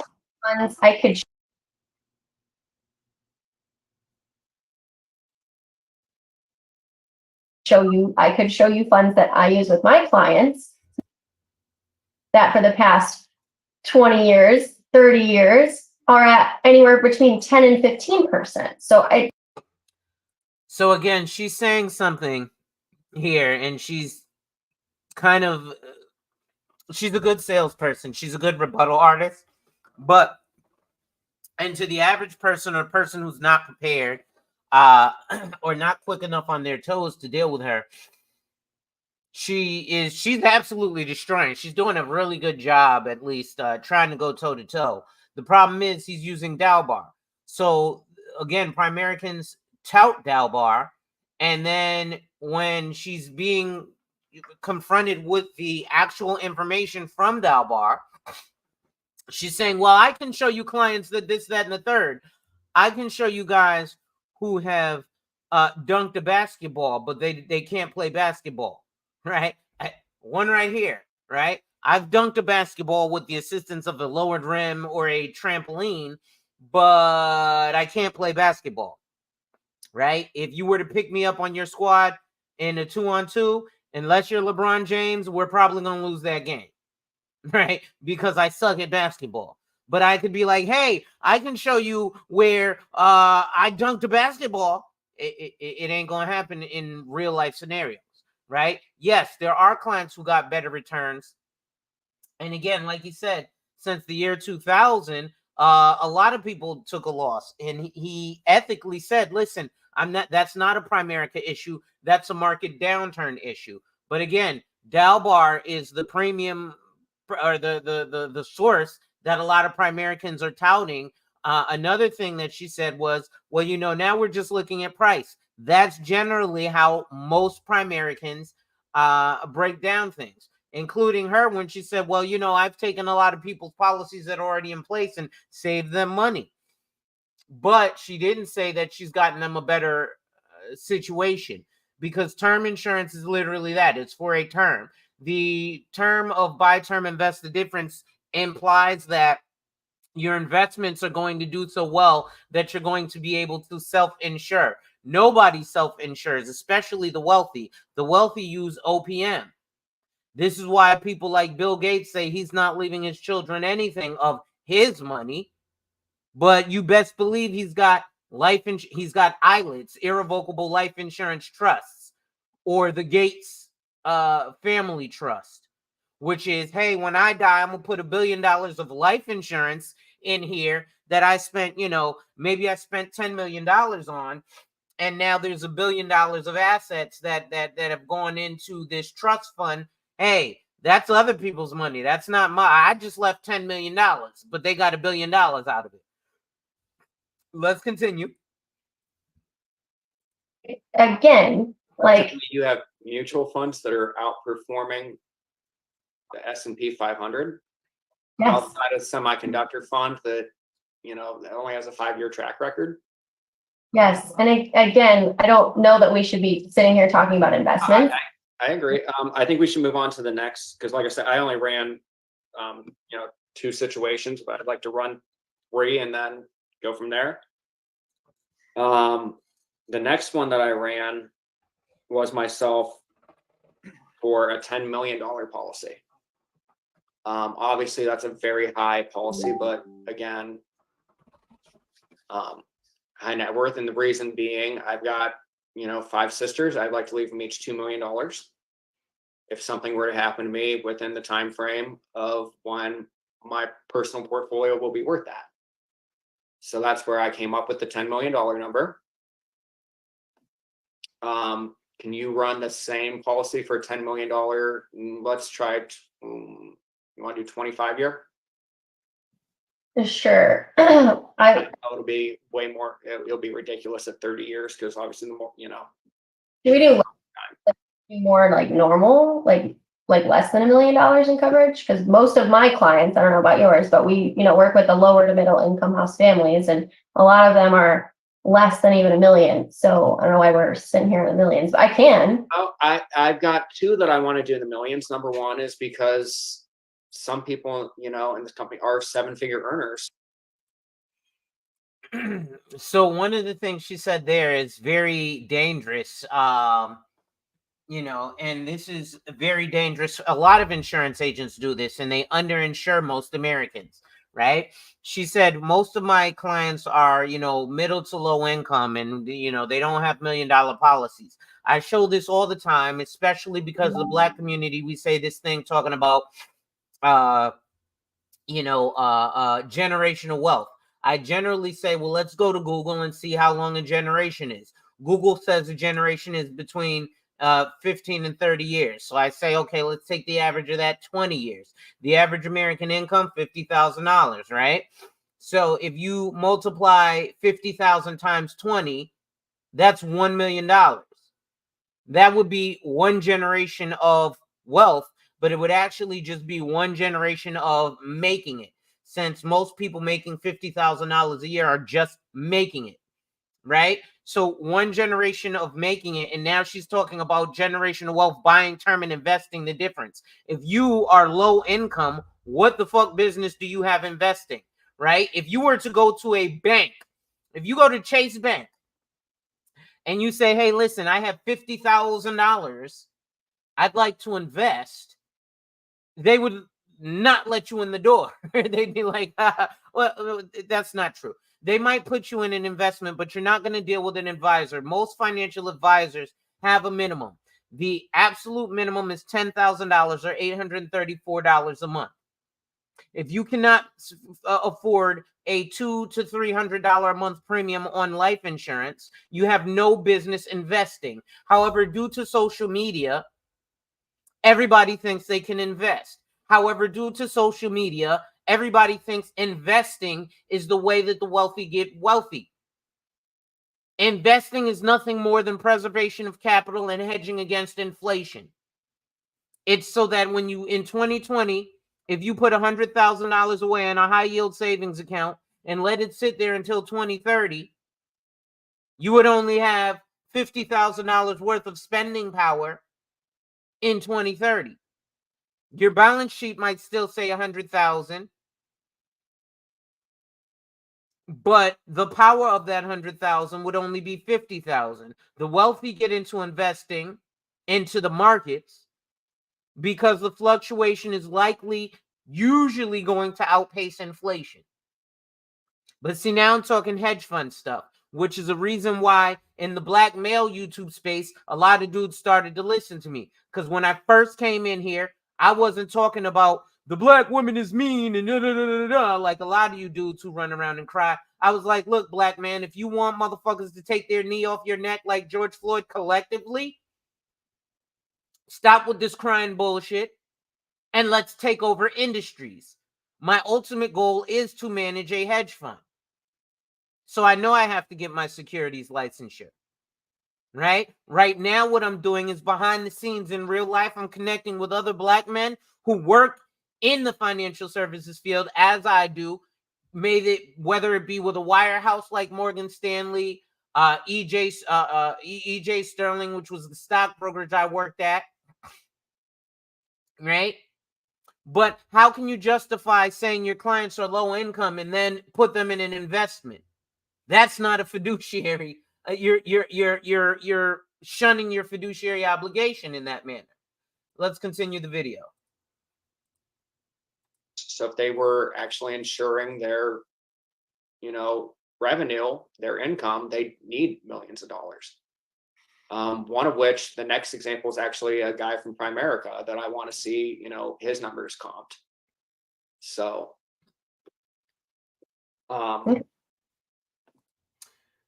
wait a second, because that aspect right there just pissed me off to no end. So let me just share something with y'all. Because, again, if you're low income and you have no business investing, and she's just saying that low income people shouldn't have millions of dollars worth of life insurance, is terrible. Again, a lot of people who work in financial services don't have their insurance license. They only have their securities license. By the way, again, if you're working with a financial professional and they don't have stuff like this, which is subscriptions to magazines like this, Underrated Darkness, what's up, bro? Let me make sure you got a wrench in my chat. Yes, you do. Okay. Right? If they're not doing stuff like this, then it becomes a problem. Right? What is founders beware? Younger advisors are leaving. Right? But those types of things are very important. Let me go ahead and go to a website, lifehappens.org. We're going to go to the human life value calculator, right? So we're going to say, I'm 40 years old. So let's say I make $50,000 a year.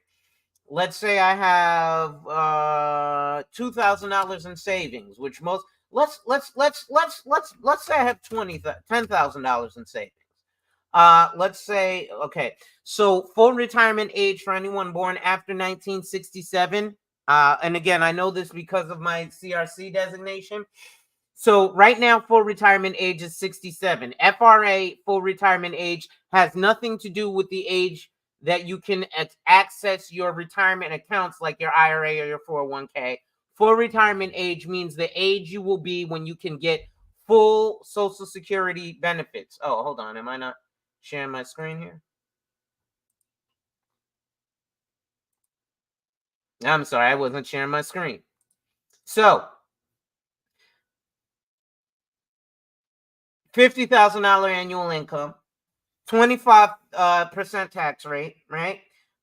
Let's say that I've got $10,000 in savings, and let's say I am going to retire at 70, so 30 years into retirement. Let's say I already have $250,000 worth of life insurance, and let's say I own a house with $100,000 worth of equity.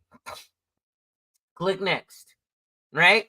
So it says my human life value is $2,003,605.16 minus my total current resources of $360,000. It still says I have a life insurance need of $1.64 million.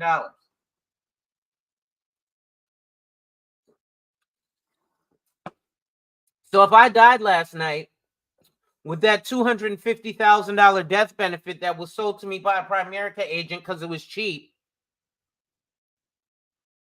I've just done my family a huge disservice, especially when we're talking about the Black community, talking about this generational wealth bullshit.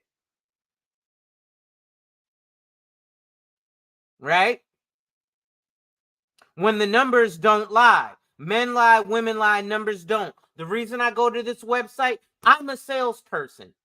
So I benefit from you buying $1.64 million worth of life insurance from me. You know who doesn't benefit from it? This nonprofit organization called Life Happens. Now, this says this should not be considered a comprehensive assessment as it only takes generalities into account. Still, given the limited information you're providing, we believe it's the best estimate available.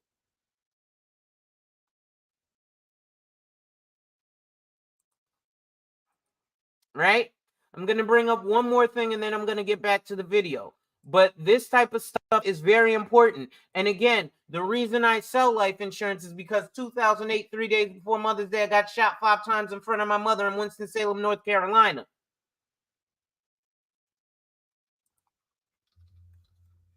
Right?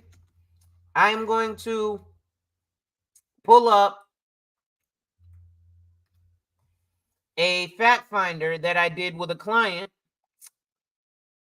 Let me just make sure I can erase his name here. Oops.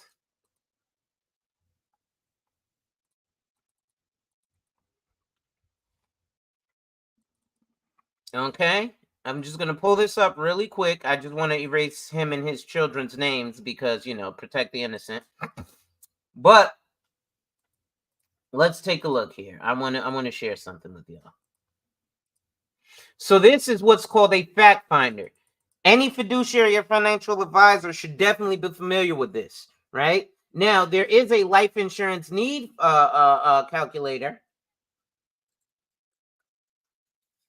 But you don't want that. What you want is something like this. So what is this? As you can see, this is provided by me, Alonzo Hall, ADH Wealth Solutions, an affiliate of CG Wealth Solutions Group. That's my IMO, independent marketing organization.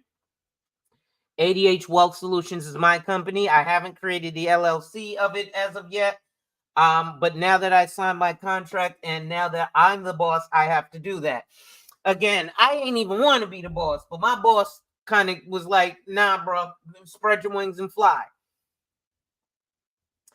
So we're not going to, let me erase his email address. Okay. So as you see here, he was born 12/23/1978. He's a self-employed real estate developer, right? He's a property manager. I don't know why I erased his annual income, but he pays himself $150K. The other income was $250K because his company made $400,000 a year. Now, when you're buying life insurance, when I go through this, oh shoot, hold on. When you're going through this, generally, you'll often have a lot of people who will stop in the middle of this and ask, Alonzo, what does any of this have to do with life insurance? Well, simply put this. He has $100,000 in savings, $180,000 in investments. He has $1.5 million worth of owned real estate, so his assets are $1.78 million. He has $50,000 in installment loans, a $400,000 mortgage, $60,000 in credit card debt.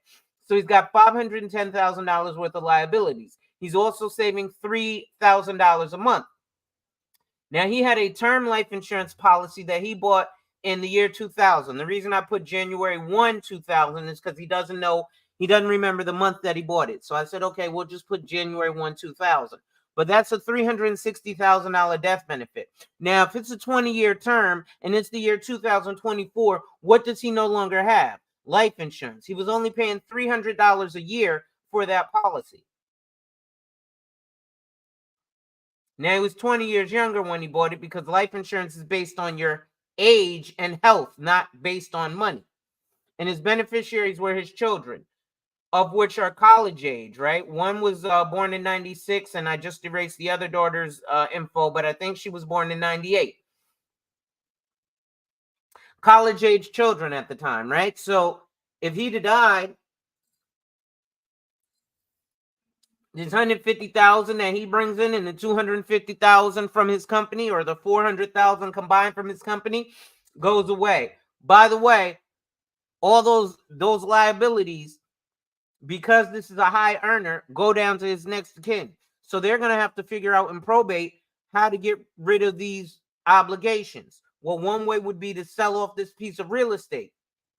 But real estate, just because it's worth that much, don't mean it's going to sell in the time that you need to pay off estate taxes, etc., etc.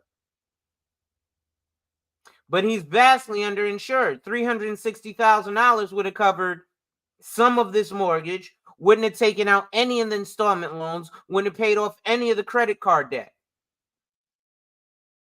So they would have been left to sell that real estate or liquidate his savings and investments. Hopefully. But again, your investments are sold at the value that they are when you pass, or a 6-month time frame. And if they need to be sold in what's called a fire sale, meaning we need to sell it fast, usually they're going to lose value. How else are they going to lose value? Well, you have the executive of your estate. The executive of your estate does not do that shit for free 99. So they need to be paid. Also, the stockbroker who liquidates or sells your investments, they get paid a commission every time they move in or out of an investment. So you're going to have to pay that commission. Then you're also going to have to pay capital gains taxes. Then what's ever left from that can go to the beneficiaries. But it still might not be enough to take out all of this debt. This property is likely not. Yes, babe.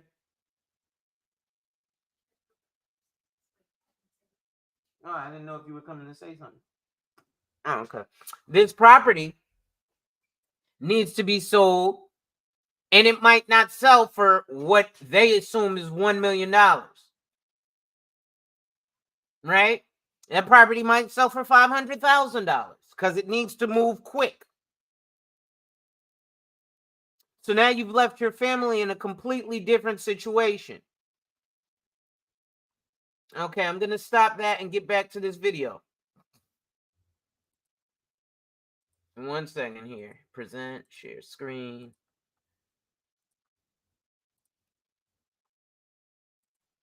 Let's see, $10 million. Once again, I can't touch Gleaner. I can do Banner Life. Now, I also wanted to see, I want to know if you guys have this option with any of your companies, because I just genuinely. Again, perfect. Like, this is why I was hoping we would do, is get some of these misconceptions out of the air, because I've had Primerica agents that said that people with MS are not insurable. I'm like, that's absolutely not true. Somebody came to me, they left Primerica recently, and they said the reason they left is because they were told somebody with diabetes is not insurable, and they found out that that was bullshit, and they went and bought life insurance from somebody else, and their upline had told them that they were not insurable. I'm like, just because they're not insurable there, it's the same thing though. They might not be insurable if I was a captive agent at any other company besides Primerica too. Every company has underwriting, and more experienced agents will tell you which companies can insure, for those benefits. Having a bigger number of agents that or agency companies you could work with means you've got a better, risk of being able to insure somebody. And then of course you've got companies like Senior Life, where you could be diagnosed with AIDS today and they're going to give you a guaranteed issue death benefit policy. So I've yet to find anything that I can't insure against, but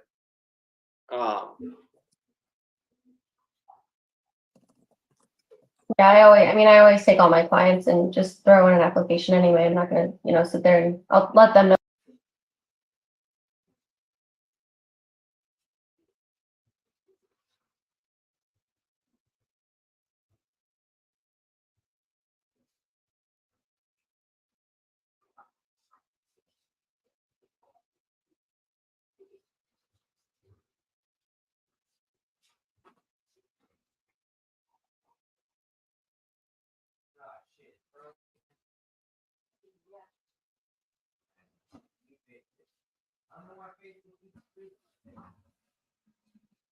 And they keep freezing like in the middle of me doing stuff. Why does this keep freezing like this? Pause, play. Yeah, it keeps freezing. Go past 9 million. So Okay. if we, that would be So cool. how about we just do 9 million, 1 million and add it together? Or is there a different product when you go that high? Because I've got a quote before from a Primerica agent. You know, I haven't had any clients with over 10 million, so I'm not quite sure. Okay.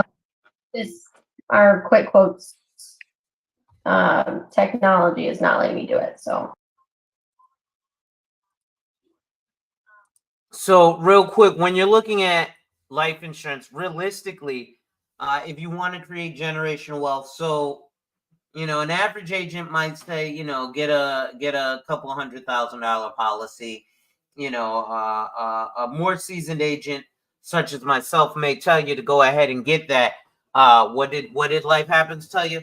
Get that $1.6 million policy to leave $50,000 a year for your family for the next 20 years.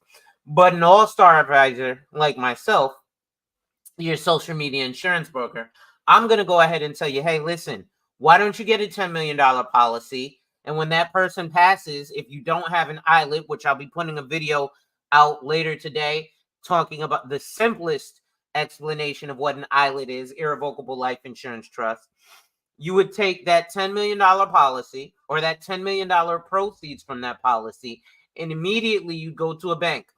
Then you get a high yield savings account. And on average, high yield savings accounts at physical banks, not at these online digital banks, but at physical banks, Chase, Bank of America, the big guys, Santander, Wells Fargo, those types of banks, those banks are going to have usually a 0.5% interest, right? And what's 0.5% of 10 million? It happens to be $50,000 a year for life. Okay, so that kind of thing. Let's get back to the video. I'm pretty sure that we do. I'm not sure why. So this run, I ran 9 million, which the cheapest one I could do is 19, and then I'll just add $1 million to it. And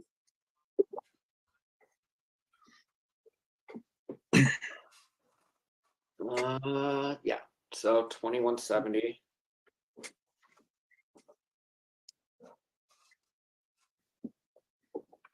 So Yeah, so it's telling me that I cannot exceed 9,999,000 for a precision term. So just take off the. okay, so we'll just do 9 million and 1 million, and that's, I did a true apples to apples. So mine comes to 21.3 annually. Oh, so like two separate policies, you're saying? Yeah. Okay. And what's the year again? The year of, I'm sorry. I think I did a 25 year. 25? This is the same age, 32? Yep. Yeah, I did a 25-year level term. And what class? Preferred No, non-smoking? preferred smoker. Yep.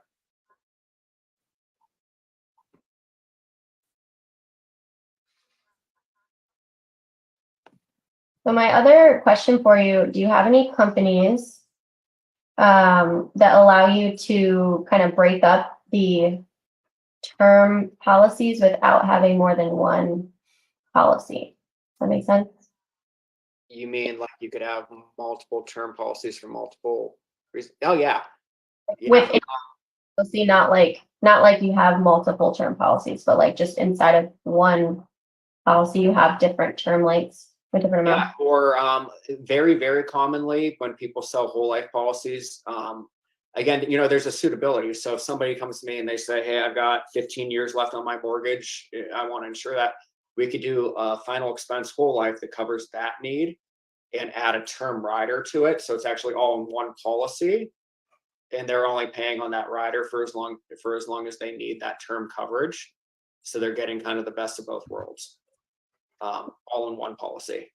You could take term policy, like you could take a term policy and of $1 million, let's say, and break it up into like, okay, a 25-year for 500 and 20-year for 250. Like you could break it up.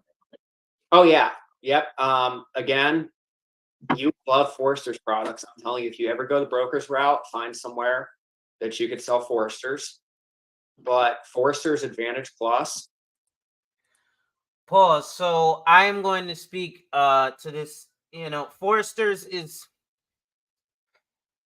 I like big companies because they generally are going to have a better financial strength. And some of the companies that I mentioned, Northwestern Mutual, New York Life, are career only. So you have to work for them and them only.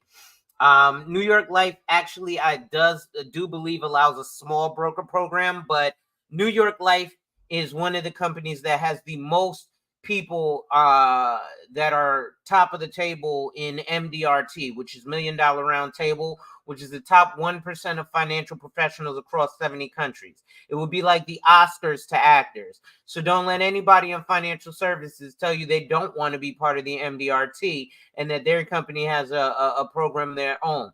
It would be like somebody saying, I'd rather get a BET award over an Oscar. You wouldn't.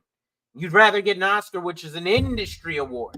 Nothing wrong with the BET award, but let's be honest. The entire industry recognizes the Oscars. You know how we know? Remember the boycott Oscars So White from Will Smith and Jada Pinkett? Well, why the fuck were they making more news with the slap heard around the world at, the Oscars that I thought they didn't want to be at? Well, apparently they did want to be at because it's an industry award. There's a hell of a lot of prestige there. So New York Life has a bunch of agents that go to the MDRT, which again, like I said, if I left my current brokerage and decided to not do my own thing and wanted to work under a carrier, New York Life or Northwestern Mutual. I have a little bit of a thing against NMW, but that's neither here nor there. Hold on one second. What up, niece? I'm live on YouTube.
Okay.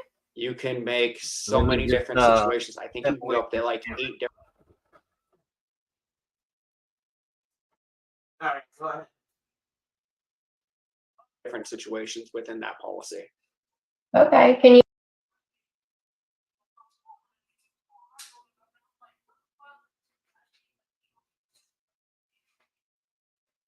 look that up? The Forrester's policy? Yeah.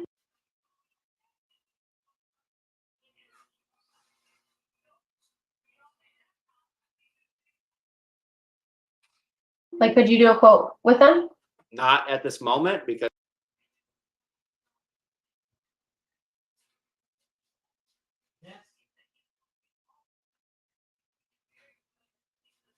I actually don't have, I'm switching carrier contracts for them.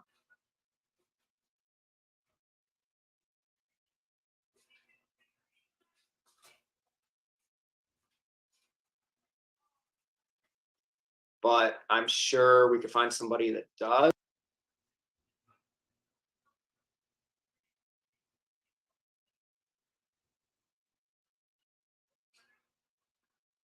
Or Andrew, do you have Foresters? No.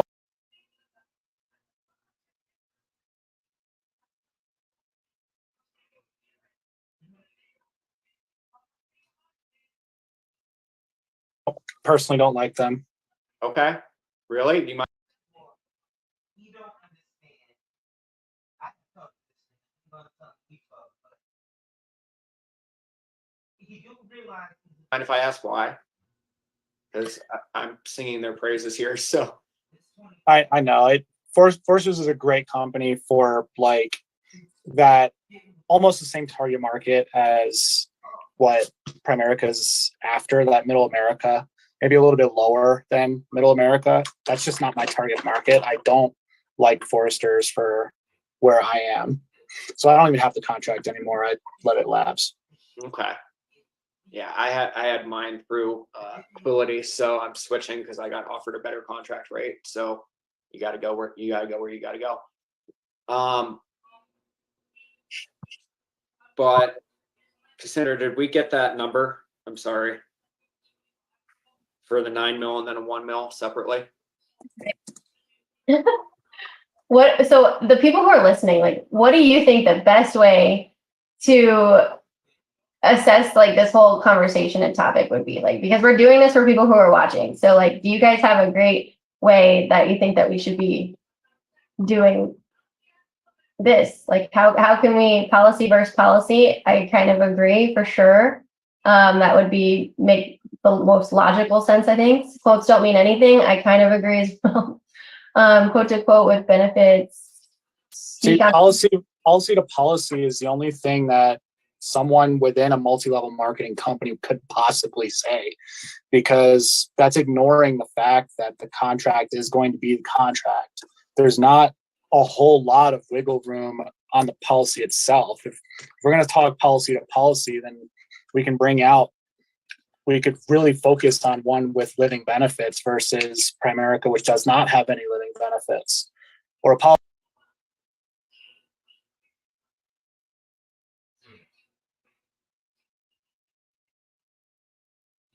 Let me get back to this stream. I'll hit you in a little bit.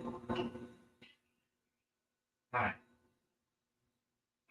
Because I heard it freeze, but that's what this.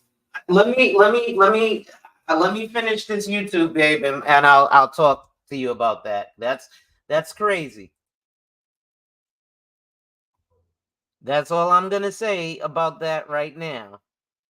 If Cassandra is willing to come back, that we should do a policy to policy and compare cost with living benefits with guaranteed convertibility.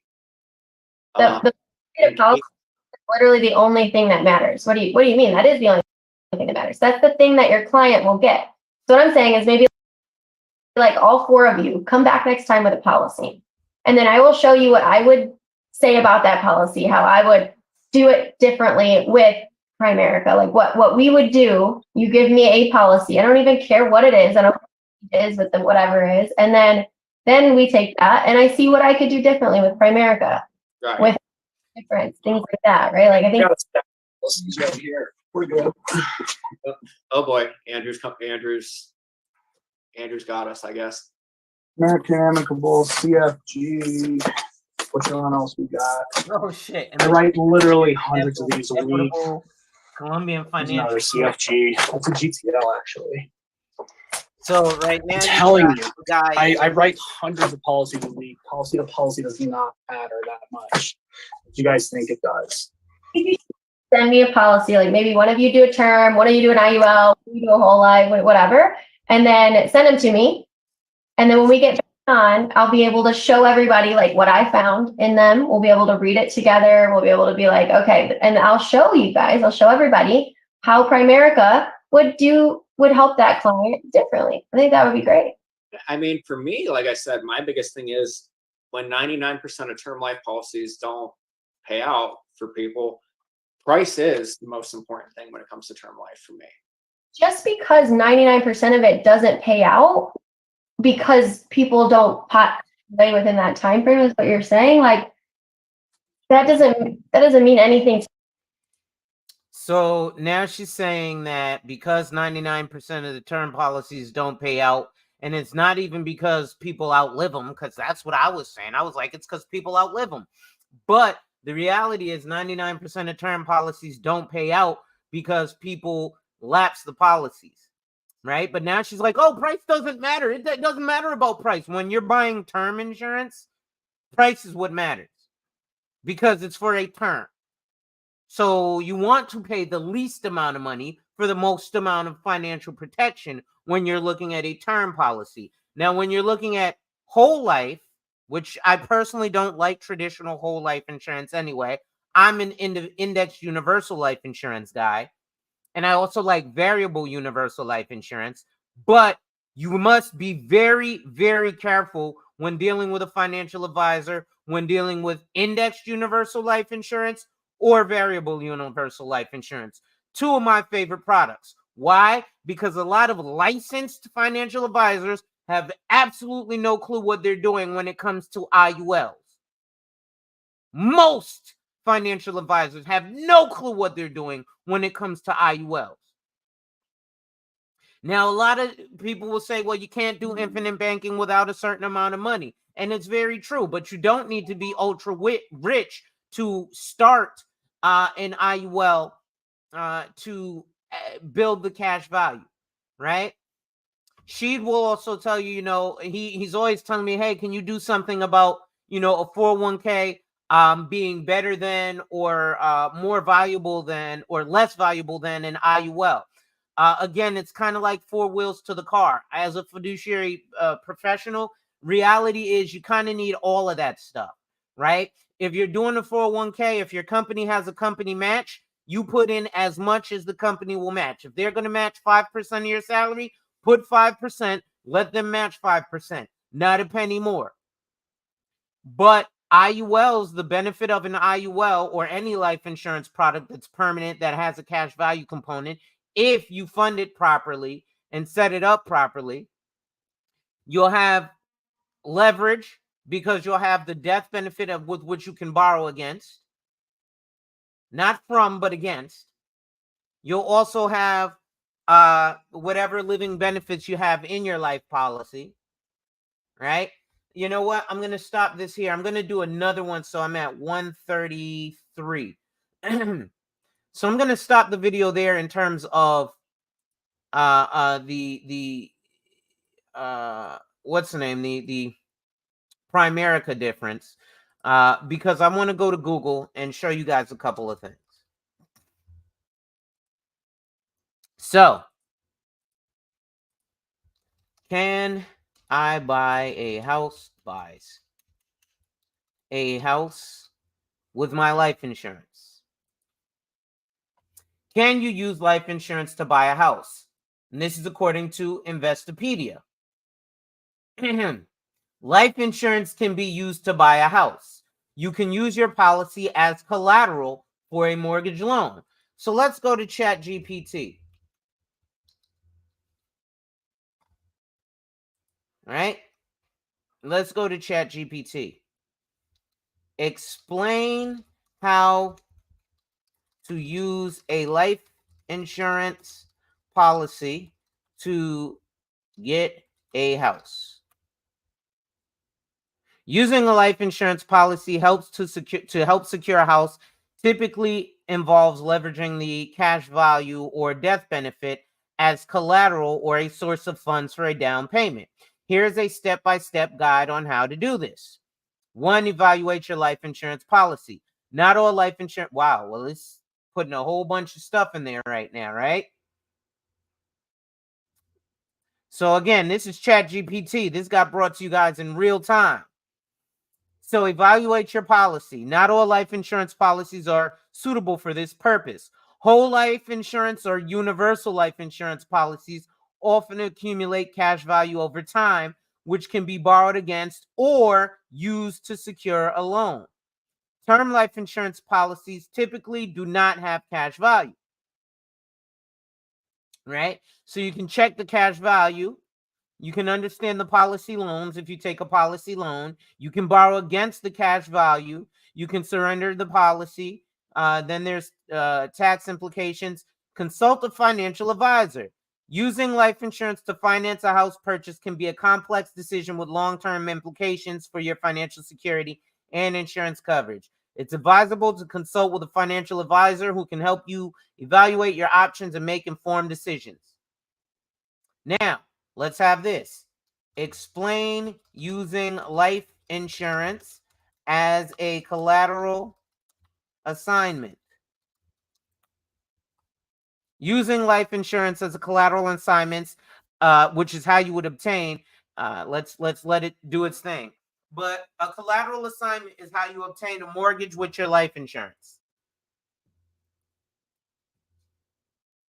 Right? And ladies and gentlemen, if you're enjoying the information, make sure you hit that like, drop a comment, subscribe, and hit that notification bell so you're made aware every time I release new content. And as always, share, share, share. Lastly, to contribute to channel growth or to schedule an appointment with a licensed financial professional, the links are in the description of this video. And shout out to Prince Pierre, game show host with the most. Game show host with the most. Prince Pierre is the most recent addition to the ADH Wealth Solutions team. He went and got licensed and certified by the state and by the country, because there's certain rules and regulations and laws that have to be followed. Prince, I don't know if you wanted this information out there yet, but it's too late. I'm going to let him know, right? I'm going to let him know, listen, I talk all this stuff, but it's not just me. I have a team of people behind me. Shout out to Homesteading with Callie Pooh Bear. She's in the homesteading community and the garden community. She's a member of the team ADH Wealth Solutions, right? So again, my YouTube channel, I really don't care about monetization. If I get monetized, cool. If not, cool. I make real moves behind the scenes. But let's read what ChatGPT says here. Let me increase this screen. Let me make this bigger for y'all. I want to make sure y'all can read this along with me. So, explain using life insurance as a collateral assignment. Using life insurance as a collateral assignment involves assigning the death benefit of a life insurance policy to a lender as security for a loan. Here's how it typically works. 1. Understand collateral assignment. A collateral assignment is a legal arrangement where the policyholder, the borrower, pledges the death benefit of their life insurance policy to a lender, the creditor, as collateral for a loan. This means that if the borrower fails to repay the loan, the lender can collect the outstanding balance from the death benefit proceeds when the insured person passes away. However, what they don't explain to you, and this is why you need to work with a financial advisor, specifically on my team. Again, I'm a salesperson. I'm biased, so I think you should come to me for everything, right? But you ain't never going to hear no other financial professional tell you, yeah, I'm a salesperson. Of course, I want you to come to me before anybody else. They kind of say that, and they assume that you already know I'm a salesperson. Of course, I want you to come to me and not anybody else. But they expect, hey, listen, the collateral assignment, generally, that life insurance policy needs to be a permanent policy that's in force for at least 3 years so that there's some cash value accumulated there. Because if you don't die and you default on the loan, instead of them foreclosing on your home, they'll cancel that life insurance policy and take whatever cash value is there. They'll leave you with the deficiency. Similar to a car repossession. When they repossess the car, they sell it at auction. You owe $20,000. They sell it for $10,000. You still owe $10,000. And they'll send you a letter of deficiency. I used to work for a company called National Debt Relief. When they had their first $50 million month. Now they're all over the place. Contact your insurance provider. If you're considering using your life insurance policy as collateral, contact your insurance provider to inquire about their collateral assignment process. They will provide you the necessary forms and information to complete the assignment. complete the collateral assignment form. You'll need to fill out a collateral assignment form provided by your insurance company. This form typically requires details such as the name of the lender, the loan amount, and any other relevant information about the loan agreement. Submit the form to the lender. Once you've completed the collateral assignment form, you'll need to submit it to the lender for approval. The lender may have their own paperwork and processes to complete on their end as well. Understand the implications. It's important to understand that by assigning the death benefit of your life insurance policy as collateral, you're potentially reducing the amount of money your beneficiaries will receive if you pass away before repaying the loan. Additionally, if the outstanding loan balance exceeds the policy's death benefit, your beneficiaries may not receive any proceeds from the policy. Continue paying the premiums. Even though you've assigned the death benefit as collateral, you'll still need to continue paying the premiums on your life insurance policy to keep it active. Failure to pay the premiums could result in the policy lapsing, which would nullify the collateral assignment. Repay the loan. Make sure to repay the loan according to the terms in the agreement of the lender. Once the loan is repaid, you can request to have the collateral assignment removed, restoring the full death benefit to your beneficiaries. Review the terms and conditions. Before finalizing a collateral assignment, carefully review the terms and conditions of the loan agreement, including interest rates, repayment terms, and any potential fees or penalties for defaulting on the loan. 9. Consult a financial advisor. Using a life insurance policy as collateral assignment can have significant financial implications. So it is advisable to consult with a financial advisor or insurance professional to ensure it aligns with your overall financial strategy and goals. So that's some of the game that I'm going to definitely be dropping with y'all here as we continue, right? But ladies and gentlemen, I have got to get ready to go because I need to do some things on the back end here. In real life, I need to take my car to go get it taken care of because I was in a fender bender and I need to go get my car repaired. It's against their insurance. They backed into me and it's a Benz and they gave me an estimate of $1,200. I said $1,200 is only going to fix that scuff of paint. This is a Mercedes. What do you mean $1,200? You busted my front grill. Anyway, I'm going to take it to the body shop. Actually, I probably won't do that till tomorrow because today is some kind of holiday. But anyway, ladies and gentlemen, it's your boy, the insurance junkie, your fiduciary fella, the all-star advisor Alonzo Hall, your social media insurance broker. And I've returned today and whapped and tapped on your head with another ADH wealth solution. I'm going to come back maybe later on today and complete the video that I showed y'all because I'm watching it in live time with y'all. So I'm not going to, let me just see the timestamp that I'm at here with it. 1:33:34. So that's 1:33 and 1 hour 33 minutes and 34 seconds. Okay. Facebook timestamp. So next time I come back, I'll start from right there, and we will continue on. So, ladies and gentlemen, make sure you hit that like, drop a comment, subscribe, and hit that notification bell so you're made aware every time I release new content. And as always, share, share, share. Lastly, to contribute to channel growth or to schedule an appointment with a licensed financial professional, the links are in the description of this video. With that being said, ladies and gentlemen, wipe ass. Work in progress every day and see success. Wipe ass. Work in progress every day and see success. Wipe ass. Work in progress every day and see success. And remember, folks, when people challenge you, they don't challenge you to challenge you, but they challenge you to challenge you. Accept the challenge. Salute.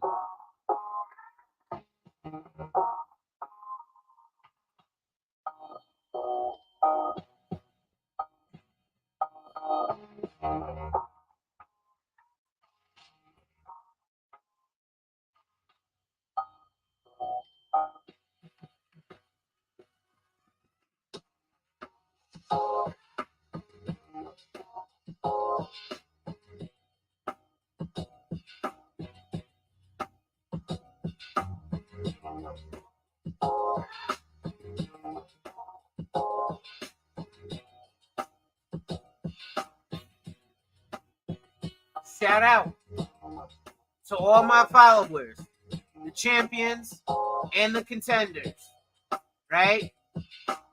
I do this for y'all, right? I hope y'all gain some value from this. And if you did gain some value, please do me a favor. I appreciate your allowing me to help you with your finances. I need you to help me help others. So help me help you by helping me help others, right? Each one teach one. We all we got. Wipe ass.